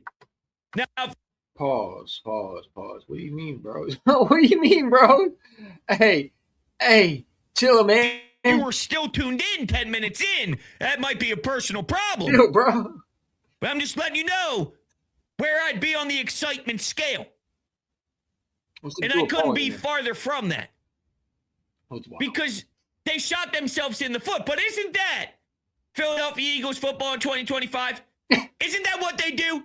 It doesn't matter if it's the starting offensive lineman. It doesn't matter if it's the backup, if it's Latu. It doesn't matter if it's Darius Cooper, who gets no run, finally makes a catch, and then spins the football and gets in someone's face for a taunt. Now, is that stupid that at this professional level, something so silly gets called? Yes. Is it also stupid after you are shown by the NFL policies with these stupid rule books? Hey, this is something that you can't do. This is something we will flag. This will cost you. Isn't it dumb that after you're told that and it's drilled in? Speaking facts, man. Bro, you're saying everything I've been saying, man. You are speaking the truth. You're speaking the truth, dude. Like I said, man, he is nailing everything from what is happening. I love that. Like, say he is bringing the energy that I think that people need to understand. Like, there is problems with this coach staff, and it's frustrating. Your head from the season that barely gets any opportunities, finally makes a big catch and decides to do it anyway. They shoot themselves in the foot 24/7. That's the Philadelphia Eagles. Yes, now, at times they overcome it. At times it's too much to overcome. This is a big test. I wonder if they internalize this. I wonder if they write this on the bulletin board and they go with this is our whiteboard mentality. Everybody doubts us. Everybody thinks we can't. Everybody thought that we really made a mistake. Look at the Patriots. Look at some of these other teams that were scoreboard watching. Look how they operated. Look, there's a chance for them to be right. They have to go to the NFC Championship game and at least get, like right now as constructed, they would need to beat the Niners, win in the divisional round in Chicago, and be in an NFC Championship game. And if that's the case, then they will be correct. So they can still prove that this was the right move. That doesn't stop me from right now being very angry. Real quick, let me just jump in here and tell you that you need to be getting your tickets at Kick. Not you. But watching it fall this way, I'm a human. I have emotions. I don't like this. because I hated not the resting Jalen Hurts approach, but everything else. Everything else. I thought there was a way where you could do both. Believe it or not, call me crazy. You could have a real plan with structure. You can have real urgency and a real tone and real delivery and real substance to what you want to accomplish. And you can allow some of your top dogs to sit on the sidelines and still go out with a winning mindset. Not using tank, getting Will Shipley. Will Shipley, every time Will Shipley's in the game, I got to watch them go for another punt. Here comes the kicking team. Of course, here comes the kicking team because Will Shipley stinks. And it's irresponsible. Hold on. Hey, bros. Hey, man, you were speaking facts. The dude is, oh my God, he's awful. Oh my God, Will Shipley's garbage. I don't understand that. Bros is cooking like usual. Have Ringo and Bennett out there if that their production. You can't. I'm sorry, you can't. That is insanely disrespectful to everybody. Everybody in the world. Not just the team, not just the hard-paying customer who went to that game. Everybody on earth is disrespected for that decision. That's I don't care about winning level of play. Do you know what I mean? I see why Ja'Cory and Bennett never got a chance over Adoree Jackson. I see why Adoree Jackson continued to get shoved down our throat. And credit to him because he really did recalibrate himself at some point during the season where he is more than just serviceable. And we needed it badly because these other options sucked. That play where Ringo turned his back on Josh Johnson, I would have had him get undressed, hand all of his, I don't know if everyone's nude on this show apparently, but whatever. I need him to be stripped down to just his jockstrap. And I wanted to watch him hand his equipment over to Vic Fangio, and then Big Dom would have to walk him to the locker room, and then I wanted video feed of Big Dom escorting him to the car, and then I wanted Big Dom to escort his car out of the facility. That's how I needed the response to be by the coaching staff the second they saw Ringo do that. You didn't stand a chance to win or to compete.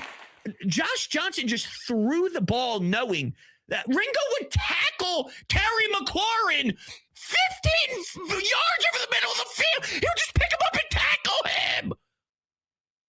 Terry McLaurin was getting a bit. Ja'Cory and Bennett might be worse. Bro, they need to literally cut Keelan Ringo, man. He is trash. He is so incompetent, man. I would love to see Big Don literally throw his ass out, man. I'm done with Keelan Ringo. My boy Quezzy, if he's in the chat, shout out to him. He was right about him. I had confidence in me. I was going back and forth with him, but he's awful, man. He's awful, bro. Bros is speaking facts. Go subscribe to him if you're not, if you're new. You know what I'm saying? And like I said, man, dude is cooking, bro. Dude is cooking. He is cooking. Funny, I did a Twitter poll just to see where people were leaning on this. And over amount, I don't think that Ringo's worse than Ja'Cory. Who's worse? Ringo or Ja'Cory? Right now we have 1,000 votes. Wow. Ringo at 71%, Ja'Cory at 29. At 29. That's crazy. Crazy, man. This is Grand RP, your new life in. We don't need no ads, man. Thank you. Bye. Thanks for coming again. We good. All right. I think Bennett's worse, but Ringo's horrid. Now we got some Eagles fans saying, forget the rest thing. It's over with. It's done. We got a house to protect against Kyle Shanahan. A team that clearly left everything on the line to try and beat Seattle to get a 1 seed and now has to turn around rather quickly and come to South Philadelphia. Good luck. I get it. I'll probably be there maybe Tuesday, Wednesday, but not Sunday night when we just consume this. We have plenty of time to get there. But yeah, I actually see this trending on Twitter now as well, which is hilarious because I mentioned this a few times on WIP in a very sarcastic way, but with real meaning behind it. I think Jalen Hurts is the greatest quarterback of all time, actually. Talk to like him, dealing with Kevin Patullo, dealing with this coaching staff, dealing with not having an offensive coordinator. I think Jalen Hurts could be the best quarterback of all time. That's how much slop he's dealing with.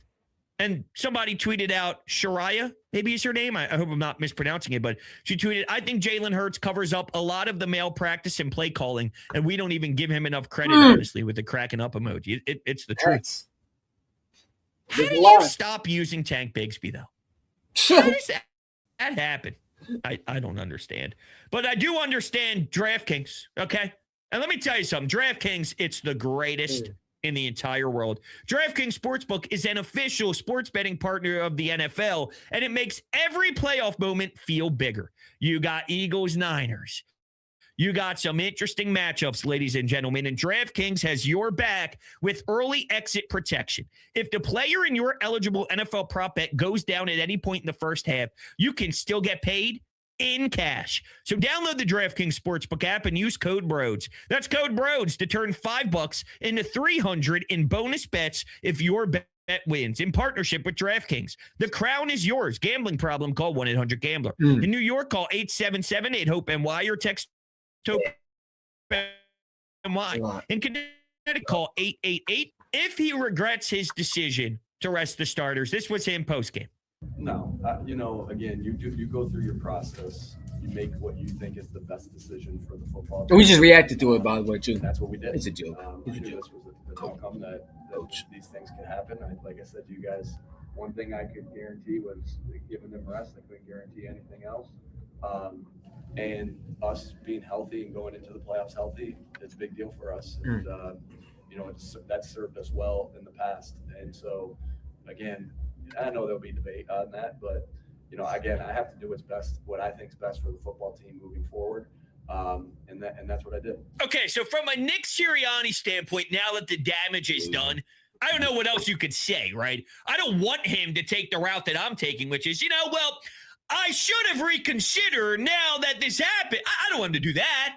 I'm just a fan. I'm letting you know I understand rest and I understand the logic. But now that we're sitting in this filth, I'm pissed off. I'm pissed off because I don't think they maximized the moment. And there was a world where you could have prioritized health with highly premier players on your roster and still prioritize winning. They did not prioritize winning this game. They didn't care for 1 second about winning this game. And if this was them caring about winning this game by putting Ja'Cory Bennett, by putting Ringo out there, by stop using Tank Bigsby, then holy hell, you have no idea what reality is. You have no idea what winning football is. I think they knew Ringo was bad. That's why he didn't beat out Adoree Jackson. I think they knew Ja'Cory Bennett was bad. That's why he didn't beat out Adoree Jackson. That's why they continue to try and make moves with DBs. They knew they were awful. So they punted. And that doesn't mean I want Quinyon Mitchell playing 100% of the snaps out there defensively. I don't know what you got to do. But that's why you get paid the big bucks. If this was the option, no. Nope. I would have went more with McWilliams, whatever his name is, because he's the only one. That flag was bogus. That was one of the dumbest, awful pass interference calls of all of them. He's the only one that thought actually the ball was underthrown by 9 yards. They're giving Deebo Samuel appreciation. Oh, this is a veteran move. Or the referee blows. Just like Gene. When they went to Gene on the broadcast to try and defend the hip drop tackle, I would have fired him on the spot if I was the NFL. So you just flat out lied. But actually, their job is to lie. So they probably would get a raise. Hey, Bros is going off. Funny. He's funny. But anyway, what do you want Nick Sirianni to do after the game? You double down. Coach. You stay firm on your philosophy. We want our guys healthy. We're going to go kick some ass. And as long as you follow up with that, then we don't got a problem. You can easily make us eat our words. But I want Nick to be firm. I want Nick to be stern. I want Nick to stand by his guns and stand by his decision. It's just, that was an ugly watch, man. That was an ugly, hideous, gross watch. Let's take some anytime hotline calls. Let's do it. Oh, boy. Hey, bros. This is Julian. Long-time listener. I just wanted to say before my 30 to 45 seconds is up that I have zero confidence going into our playoff game, the Eagles playoff game against the Niners, because it will be a miracle if our offensive coordinator, Kevin Patullo, will outcoach Robert Saleh on defense. Yo, I forgot. And it'll be. I forgot. He is on the defense, isn't he? I forgot he was on the defensive side. Oh, boy. Short of a miracle, if Kyle Shanahan isn't going to put a game plan together that is similar to what the Bears did to us and Ben Johnson's game plan. Wow. Where they're just going to utilize McCaffrey and run the ball and just possess the ball the whole time. Because guess what? The Eagles, you can't really possess the ball too much when you're going 3 and out all the time. So, anyway, yeah. I'm not very confident, bros. I'm sorry. But at least we could fire Patullo and get rid of the excuses. Well, I got bad news for you. My gut tells me Kevin Patullo's coming back next year because they want continuity. Even though that would be putting this organization in a spot to have Bro, bad I swear to God. I think they. I swear to God, they bring this fucking new back. I will rant. Hell no, he got to go. I don't care if we got to go get another offensive coordinator. He cannot come back, man. I'm sorry, bro. I rock with you, but please do not make that a reality. I don't want Kevin Patullo. He got to go. If they bring him back, man, Jeffrey Lurie and Howard Roseman, I'm going to have an issue. Please don't. Please don't. Is a conversation for another day. That's what my gut tells me. No, he got to go. But I respect your honesty. I'm not there. I'm not at the point where I don't think they can win game. See, you got to remember at that point, Jalen Carter didn't have shoulders in that game against Chicago. He literally did not have shoulders. He was getting pushed back 7, 8, 9 yards at the line of scrimmage. That was one of those games where it put us on notice that, man, either Jalen Carter isn't the player we think he is or something's not right. Then he got the procedures done to his shoulders, and now he looks like a different animal. And this defense is playing more of an aggressive, dominant, in-your-face, fuck you style of defense compared to where they were throughout that 3-game stretch. That was the 3-game stretch.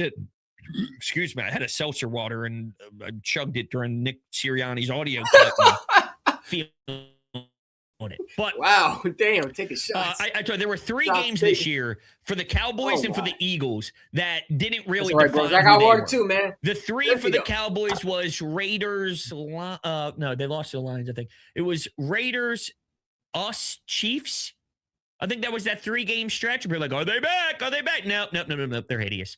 Well, we had that 3-game run, and Chicago was involved in that 3-game run where that really wasn't telling the world who Philadelphia Eagles football is. And you say you're worried about Patullo versus Saleh, which I'm worried Patullo versus anybody. I shit my pants. I would say it's like having another producer in the room that knows exactly. Time out. You are not going to get me copyrighted, bro. Bitch, goofy ass. Oh, man. Hold up. Give me a second, man. Shout out to bros, man. And YouTube, this is only for educational purpose, man. You do not copyright. They shouldn't be able to, but they probably will. And I don't give it to me. I'm not for the money. I have so much faith in Vic Fangio versus Kyle Shanahan. I do too. That their method that they've won a lot of football games with this year against some good teams, may I add, of their defense being the juggernaut, their offense just doing enough. I think that that's in play. I mean, the Niners are banged up. The Niners went all out to try and get the 1 seed. You're off rest. I think you can beat the 49ers with this mindset. I do. Yeah, I do too. So coming here, playing at the Link, being in this atmosphere, that game for them, they had to have that game to set themselves up for a really good position. Yeah, you know, I think this defense could stop that high-flying offense. That offense was cooking. That offense wasn't facing Vic Fangio and this version of Jordan Davis, this version of Quinyon Mitchell, this version of Cooper DeJean, this version of Zach Bond, this version of Nakobe Dean, this version of Jalen Phillips, this version of BG, this version of Jalix Hunt. It's just a different animal. So, yes, sir. I think your defense is going to keep you heavily involved, and then from there, it's on your offense to do just enough. I don't love the way it looks. I despise the way it looks. I hate everything about this team from a sex appeal or the lack thereof standpoint, because there is no sex appeal, but the result has constantly been the result more times than not. A win. A win. And that doesn't change. My confidence in the result hasn't changed. The look of it, I know, will be gross. I am mentally prepared and ready for some of the grossest, ugliest football ever. But at this time of the year, it's more acceptable for it to be a little gross because it's war, and now it's really war, and now it's, you know, it's big boy football. And big boy football, you're not winning 44-40. You know what I mean? Most of the time, it is an ass kicker. Most of the time, it is a sweat it out. Most of the time, it is you're walking around your kitchen and you're walking around your basement with a pit of anxiety going. But here's something else to remember, though, that you can't lose sight of. A few weeks back, everyone was so worried that if it came down to a field goal, you were screwed. Let me tell you something. Put some respect on Jake Elliott's name, because Jake Elliott has been an absolute machine. What else is a machine? I want to say that. My friends over at Camden Apothecary. Philly fans, game day is stressful enough. Parking, traffic, long lines. We've all been there. When it comes to your cannabis, Camden Apothecary makes it easy. And they are only 5 minutes over the bridge. This is the dispensary for sports fans. Just minutes outside of Philly with plenty of free parking. You'll be in and out fast.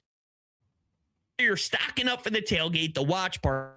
You're celebrating a big win. You will get 10% off your purchase. That's correct. 10% off. It's a no-brainer. Make sure you join the Camden Apothecary family today. All right, let's go to our next caller here. Bros, let me just take a second to laugh in the face of any fucking idiot who, in that 3-week span of Jalen kind of struggling, said Tanner McGee is the guy. Yeah. Not that Tanner McGee isn't a good backup, but he sure as hell ain't fucking Jalen Hurts. But I digress on that. I'm stuck. I'm stuck in the middle of, we should have played the starters. We shouldn't have.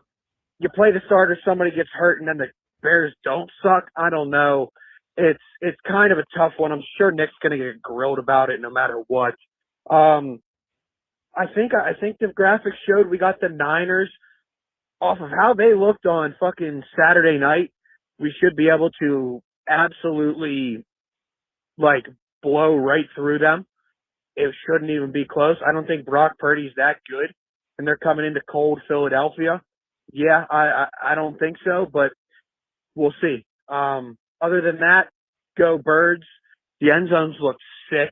I love that. Maybe we're hinting towards a little bit of bringing back those white and gray Kelly Greens next year. Nice. I do agree. Sorry to snip you off there, but there wasn't that much something on the call. I'm with you, though. The end zones were sick. It's funny. So that seemed like the other side. So our first caller went with the I don't have any faith, and this was we should absolutely blow them out. I don't think this Eagles team is blowing anybody out. Now, do they have the opportunity to? Here's the thing. You just don't know what offense you're getting on each drive. Facts. You just don't know. If you get one of the days where it clicks and one of the days where Jalen is balling, the offense has flow, Kevin Patullo doesn't become an idiot, and things are rolling, and it gets married to that defense and married to a special teams unit with Jake Elliott who can crush some field goals when needed to help put some points on the board, then sure. And I saw it last year happen after 2 playoff games. One was in the snow So you had to grind your way through that in the divisional round, but you figured it out against Green Bay. You figured it out against the Rams, and you face a Commanders team and a Kansas City team that you obliterated. And knowing that that's in their bag and knowing that this is a very similar group, I guess it is possible. I won't rule it out. I won't say there's a 0% chance, but I'm not heading into any game saying, oh, the Eagles are going to blow them out. Even if, because I was talking myself through a lot of different scenarios as that game was playing out, right? When the Lions were up big, and then when the Bears tied it up, then I started to shift back into a different approach. But there was once a time where I thought, hey, we may be getting Green Bay. And out of all the teams that could have possibly fell on your lap, I felt Green Bay was your easiest of them all. And I was thinking, do I think the Eagles will flat out annihilate their souls? Like, they're dealing with a lot, right? They're dealing with the Micah Parsons thing, and Jordan Love has been injured, and the whole shebang. Even that group, no matter who was available or not, I didn't want to get too far ahead of myself, and I made sure I stayed back to my bro's thoughts. They don't blow anybody out. They win a lot of games and beat a lot of teams and beat the best teams all throughout the NFC all season long. It's not about the result changing. I think they'd beat Green Bay. I think they're going to beat San Fran. I think they're going to win a few games. How they do it, though, I am fully embracing ugly slop. I think Kevin Patullo is incompetent. It's hard to win in this league with an incompetent OC. If there is a group that can do it, it's AJ, it's Smitty, it's Saquon, it's this offensive line with Lane Johnson returning, which is massive difference. The numbers speak for itself on how much winning this franchise does with Lane here compared to Lane not being here. So that's also something to think about.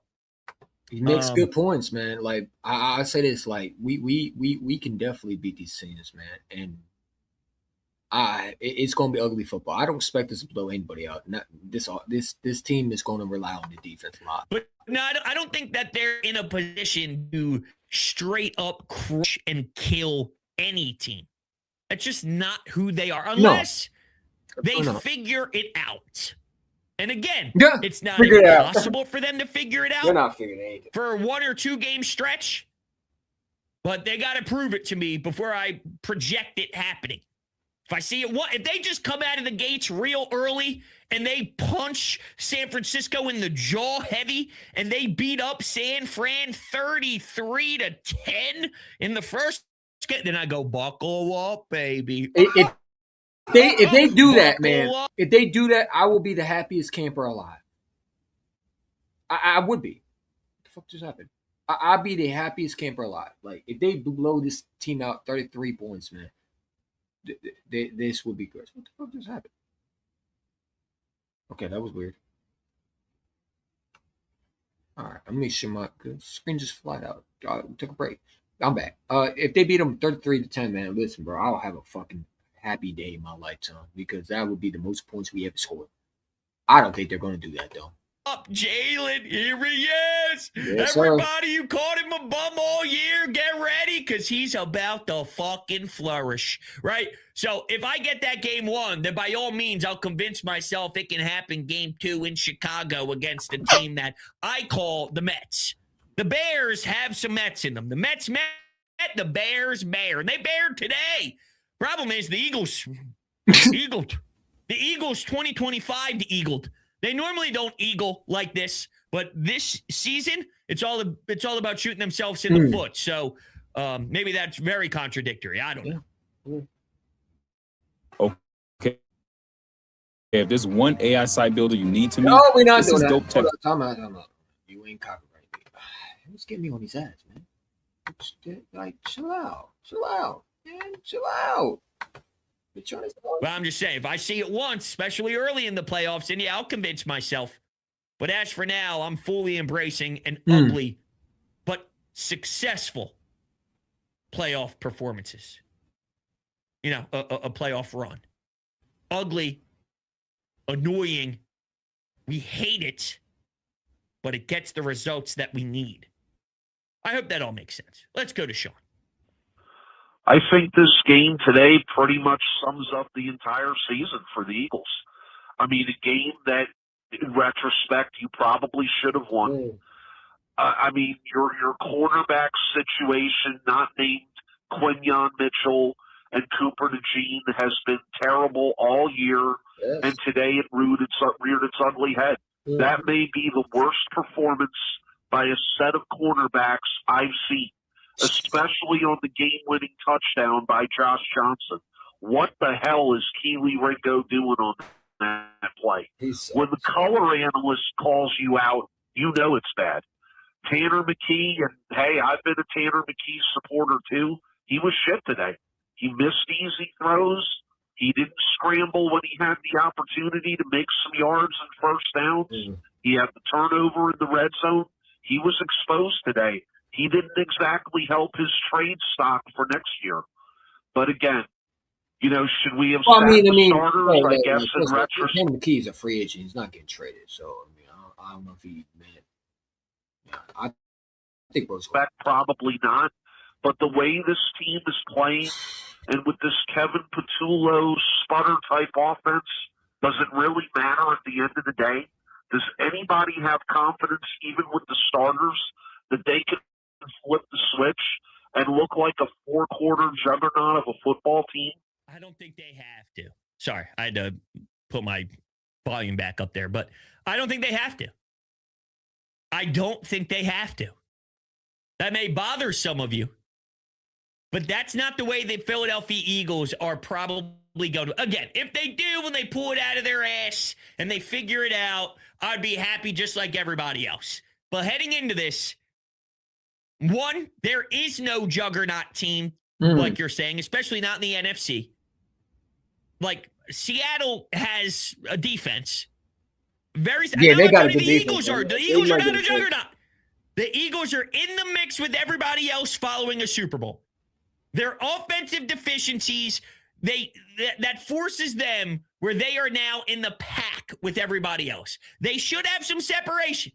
They should be more separated. They're not because of Kevin Patullo and their incompetent and inept offense. But they're in the mix with everybody else. And to win a championship this year, I don't think you need to be a 4 full quarter effort team that never takes their foot off the gas and bop, bop, bop, bop, bop, and you mollywop teams and you crush them. And you're so far in advance better than every single group out there where you sort of dictate everything. Everyone's afraid to see you and this and that. And like that, there's no team like that this year. There's no team where you see their logo and you go, oh my God, we are so screwed. I don't think there is a team like that. I think the Rams. And maybe that costs the Eagles at some point. Maybe they lose in the divisional round. Maybe they lose in the NFC Championship game because they're not that. And that could happen. But I also think they could win as is. Their defense is that good. Their defense creates that many turnovers. The Eagles, if they do get in the red zone, there is some red zone efficiency there to lean on. Sometimes they just do enough. But, bro, you can't survive only giving up. You can't ask your defense only to give up 10 points. Sure I can. Sure I can. Why can't I? They've done it every time you said they can't do it. Well, they can't go on the road and stop Josh Allen for 55 minutes. Yes, they can. Yes, they can. Well, they can't beat Green Bay coming out of the bye in Lambeau Field if they don't score. Yes, they can. Yeah, but Lions, they're off it. Yes, they can. Yeah, but the Rams. Yep. And Tampa Bay at the time. Yup. And Kansas City. Yup. So they can.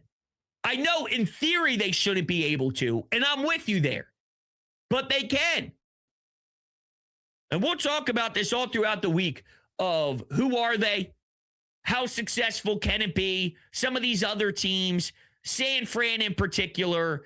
But the truth is, while it's not preferred, it can still work. And if the offense has a game, one game, where they pull their head out of their rear end and it happens to be an NFC Championship game, if they survive 2 games, wild card and divisional games in ugly fashion, have one good game where they put it together, and then they're in the Super Bowl and it's a coin flip, and their offense is decent on one night. If they have 2 bad offensive performances they could still win the first 2 games. If they have a good NFC Championship game, they could win that game. If they have an average Super Bowl offensively, they could win that. They could win 4 playoff games with 1 really good offensive performance, 1 average offensive performance, and 2 really annoying offensive performances with their defense playing well. I believe that. I'm going to be on painkillers. No, I'm not telling you it's the high percent. I think everyone's sort of in the mix right now. Yeah, I'm going to. And whoever puts it together the cleanest for this back run will get the job accomplished. But I'm not ruling out the Birds. Not ruling out the Birds. All right, with that, we'll shut things down. Appreciate everybody kicking it with me. Go Birds. We'll be talking. I don't know. I think you got to be able to score points. I don't think your defense. I disagree with them. I think your defense cannot be on the field as much as you think. They're getting tired, man. Now, do I think they're able to beat San Fran? I mean, I would hope they could. You know what I'm saying? They don't scare me, but I think your coach is going to have issues, man. I really do. I do think it's going to be a close game, though. I don't think we're going to blow them out, man. I don't think you're going to blow them out. You really need a good. You just need a better which you had before, and I don't think this offense is good enough, in my opinion, to rely on the. If we have to rely on Nick Sirianni, the coach will lose this game. It's astounding, like over the top, legit to win. And that's just how I feel, man. You know what I'm saying? I appreciate Bros for again, man. Great consecrated, man. You know what I'm saying? But yeah, like I said, I just think our defense overall is being used as bait, and I don't think that should be. I think that we need to realize that we have an offense. Let's get this shit fixed and let's win the right way. You know, so you got weapons. You got a quarterback that can throw the ball. You got a legit running back. Like, I'm sorry, the whole notion our defense should be able to win this game should not be the situation that we put a defense every week out. We rely on the defense so much that I think it will tire out the defense. And I hope that we don't run in a situation where a team like, the Bears do the same thing and we have no game plan for it because, you only can do so much with a defense before you run out of, gas on that side of the ball. And yeah, your defense is phenomenal. I mean, Jalen Hunt, Jalen Phillips are great additions. Obviously, you have a great front four. All that your 2 corners, Quinyon Mitchell and Kp Nic, are astounding. You know how he's done a great job in drafting those type of players. But it's like when you have a lackluster offensive coordinator that can't figure stuff out, it affects your whole team's momentum, especially when you're in a tight situation. Like what happens if you're in overtime? We haven't shown that we can fight with a team like last year. Like last year, we're willing to fight. And I think sometimes, we run in a situation where I think our offensive play call, whatever you want to call them, is making our whole team look bad. And I think that when you put your defense out there so much time, they're going to get tired. And I think that can be the downfall for us, is our defense would have to win us this game. And we're relying on the defense so much. I hope our offense can get fixed because I don't want to rely just on the defense. You know what I'm saying? And I just wish we had an offense coordinator, man, that knew how to call plays. But goddamn, I just wish that. You know what I'm saying? Like, it shouldn't be this way. You should have so much momentum going to the playoffs, feeling good. You know what I'm saying? And for Nick not to play his starters because you were resting guys and then play Devontae Smith, if I was Saquon, I would honestly be pissed because he had the chance to win and be the first running back, not only to win a Super Bowl, but to break the Eric Dixon record. And you sat him down. But you're okay with Devontae Smith getting 1,000. You were okay with him potentially getting hurt. Now, what happens if Devontae got hurt? Nick would look like more of a clown. I mean, he already looks like a clown now. So for you to put your receiver out there for stats, but yet you're talking about you don't care about stats, I don't know, man. I don't know. I miss Kellen Moore. I do too. Every week I miss Kellen. Every week I wonder if Kellen Moore was the real brains behind the offense. Is it really Nick Sirianni's offense or was it Kellen Moore's offense? Was Shane Steichen the genius? Every week I wonder if Nick Sirianni is able to actually finally get his head out of his ass along with KP and call an actual game plan that actually helps our offense. We see some symptoms of improvement, but a lot of times we see the bad then the good. And if you can just get away from the bad stuff that you do, we're fine. Say, why is it their offensive coordinator continues to do the same stuff? It makes me mad, and I get frustrated because this is my team that they're destroying, literally, and we're watching offense that should be like, bro, like I'm watching other offenses just run the fucking football, run the rock. They're able to make guys miss and open for receivers getting open. I mean, the play con is decent. It's not horrendous. They're actually wanting to win. When you watch offense like Seattle, when you're watching offense like the Bears, when you're watching, yeah, the Bears lost, but they're exciting to watch. And when you watch this team, it's like, bro, it's nauseating. It makes you want to pull your fucking teeth out and rip your hair out of your fucking scalp. Like, that's how bad this offense is. You want to rip your hair out your fucking head, man. Watching this team play every game the exact same way. We're going to be conservative offense because we're at the hope our defense can bail us out. And I just think that's a recipe to lose. Now, if they win a Super Bowl, absolutely, I think they can win a Super Bowl. I've said this all along. I think this team is the only team that I think that can overcome these two nincompoops head coaches because of the talent. But if you don't have the talent, thankfully you do, I don't think you get far. But if there's a guy who can overcome it, it's Jalen Hurts. And Broad said it perfectly. There's no quarterback that's doing what Jalen's doing. You think that Josh Allen's able to overcome the offensive coordinator that is bad? I mean, imagine Josh Allen running this off. I mean, dude, Tanner McKee looked god-awful today. For all these Tanner McKee fans, I mean, dude, he was missing guys wide open. And I don't think it's all his fault. I think it's the play call. I think when you have incompetence every week, I don't think any quarterback you have, whether it's Tanner McKee, Garner Minshew, you can have Josh Allen, Patrick Mahomes, Burrow, Lamar. If you have incompetent offense corner and your offense isn't succeeding, you're going to have issues. And I think that only makes it worse when you don't fix those. You don't want to wait to the playoffs to fix those things, man. You get it done early as possible. And I think that we got to accept that this offense will not score 33 points if they go to the Super Bowl. They're going to have to rely on this defense to be extremely good. And if we have to play a high-power offense that can run circles around KP, we're fucked. We're fucked. You know what I'm saying? Not the part of my French, but, I don't know if a team like the Eagles can go toe-to-toe with a team that has good coaching. Like, you know what I'm saying? The good coaches out-coach us every single time. Ben Johnson out-coached us. We played them. He out-coached us. He out-coached both Nick and KP and Fangio. And the only coach that shows up is Fangio. We have a great defense with a great defensive philosopher of mine as our defense coordinator. And we got a offensive coordinator head coach duo that is conservative. And I don't think it fits a football team. I just don't. I don't like Nick's philosophy. I wish he would be more like Fangio. Be aggressive. Take chances when you can. And understand you got a fucking killer machine. You got killers on this team. What AJ and Devontae said, we got killers on this team. And yet we treat our killers like they're fucking just, well, we're not going to be killers. We're going to be scared.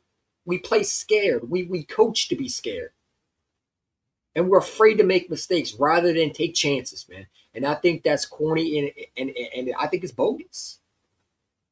I think that's a joke that your offensive coordinator head coach preaches. Let's be little bitches. Let's not go for it. Let's not want to strike and kill a team because we don't want to sound like we're, we don't want to be, we don't want to hurt the other team's feelings, man. I don't care about these other team's feelings, man. I want to punch this fucking team in the mouth. That should be my offense. Punch this team in the fucking mouth. Make them have to taste blood. Make their mom have to watch in the stands and pray to God that their baby cannot, understand this defense ain't there to play with. When they sit back and they're enjoying it, I don't want them to enjoy it. I want them to come to Philly and know that you got to get built to ass, man.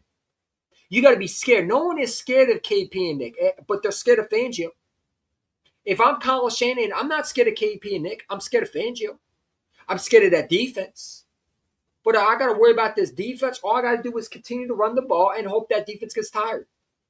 Get this offense to 3-2. Make them have to go 3 and out, and hope this defense gets tired. And then I'm going to absolutely go deep on them or try to take shots at them. If we run into this situation, and this my fear is, the 49ers are going to play the way the Bears did. A lot of motion. Brock Purdy's not going to go, he's not going to throw a ball. He's going to get the ball out of his hands quickly. Kittle's going to get some catches.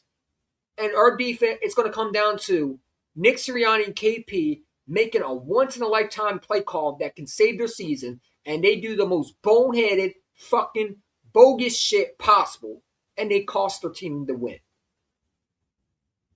Or they're going to be up 14 points, and they're going to rely on being conservative and let the offense take their foot off the gas. Nick is going to be conservative, not want to turn over the ball, not want to put his quarterback in harm's way, make the quarterback throw the ball away. The same shit we've seen week after week after week. And our defense is going to have to play another high-power, out-of-their-mind defense performance and hope that they don't lose the game. You know what I'm saying? And we got to rely on, hopefully, the guys don't go down. You know what I'm saying? I just think that's piss poor way of looking at things, man. I get it. We're winning. Yeah, we're winning, but we're not winning because of this coaching. We're winning because of talent. And it frustrates me. It really does, man. It frustrates me. And I think it speaks volumes how bad Nick Sirianni is. When you sit there and you make excuses that you're not wanting to play your players, but yet you're okay with Devontae playing, well, then why are you not sending Devontae out if you care about the player safety? That makes no sense to me. When you are advocate for Barkley to sit down, you know what I'm saying? It makes no sense. I think that's a shot in Barkley's face too, man. Imagine you sitting Barkley down. We're not gonna play you because you don't risk you injury, but you're okay with Devontae getting 1,000. But you're talking about player safety. Come on, man. Make up your mind. You're about player safety, and then you wouldn't put Devontae Smith out there who's getting hit left or right. He doesn't deserve a break. And I agree with Broads on that. I think that's corny. Why would you put Devontae Smith out there when he needs a rest also? You don't think Devontae needs a rest? Like, Devontae should have sat out too. If you were all about player safety and you were going to sit these players out to get them rested, why was Devontae out there? You know what I'm saying? So it just confusing, man. The coach is confused. I don't care about his 1,000. If you cared about player safety, you would have sat Devontae out. But don't sit there and say in the press conference you care about player safety and not put your rest of your starters out there. That's a lie, man. That's a lie. What, Devontae's not valuable? Come on, man. Like, that makes no sense, bro. It makes no sense. It makes Nick look bad when you do shit like that. If you're going to go in, you go in all the way and you sit everybody down. But when you have some of your starters already out on defense and you're willing to play Brandon Graham, a 33-year-old or a 38-year-old, and you're okay with playing Devontae Smith who can get hurt. I mean, the Commanders, all they had to do was take out his legs, man. And you're thankful that Devontae is not hurt. These teams have nothing to play for. And you put your receiver out there, but you talk about player safety. Then why didn't you put Jalen out there? And especially when you're trying to win the 2 seed. I don't know, man. I got mixed feelings with it because, you're up 13-0. And then you blow it because why? Coaching was incompetence. Once again, both head coach and OC were incompetent. It is what it is.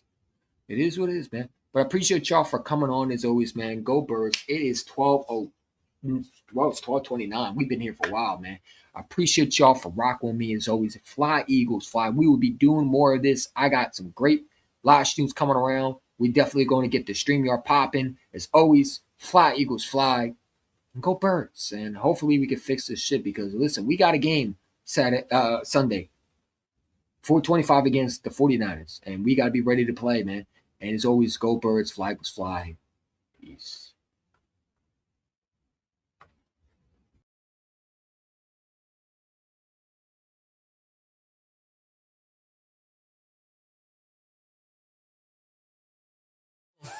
Fly Eagles are back, ready to stack. The winds in a back, ready to attack.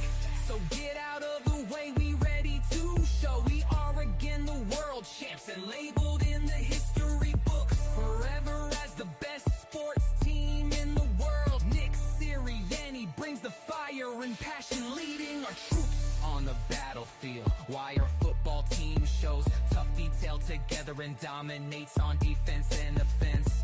On the battlefield as a Super Bowl defense is ready to show and shut all the noise. Why dominating and holding another Super Bowl trophy? Why collecting those Super Bowl rings and Super Bowl trophies? Like honorable gold medals, Saquon Barkley hits the hole. You know it's always a light show. A.J. Brown scores a touchdown in Philly. Why the Eagles crowd yells in the stands. Hey, woo! S1K always open, never leave your DB one-on-one with him, or he might be in 4 stages of hell. Devonta Smith might be skinny, but he will make your DBs go through hell with elite ability of smooth route running and getting open. Both of those elite Eagles wide receivers.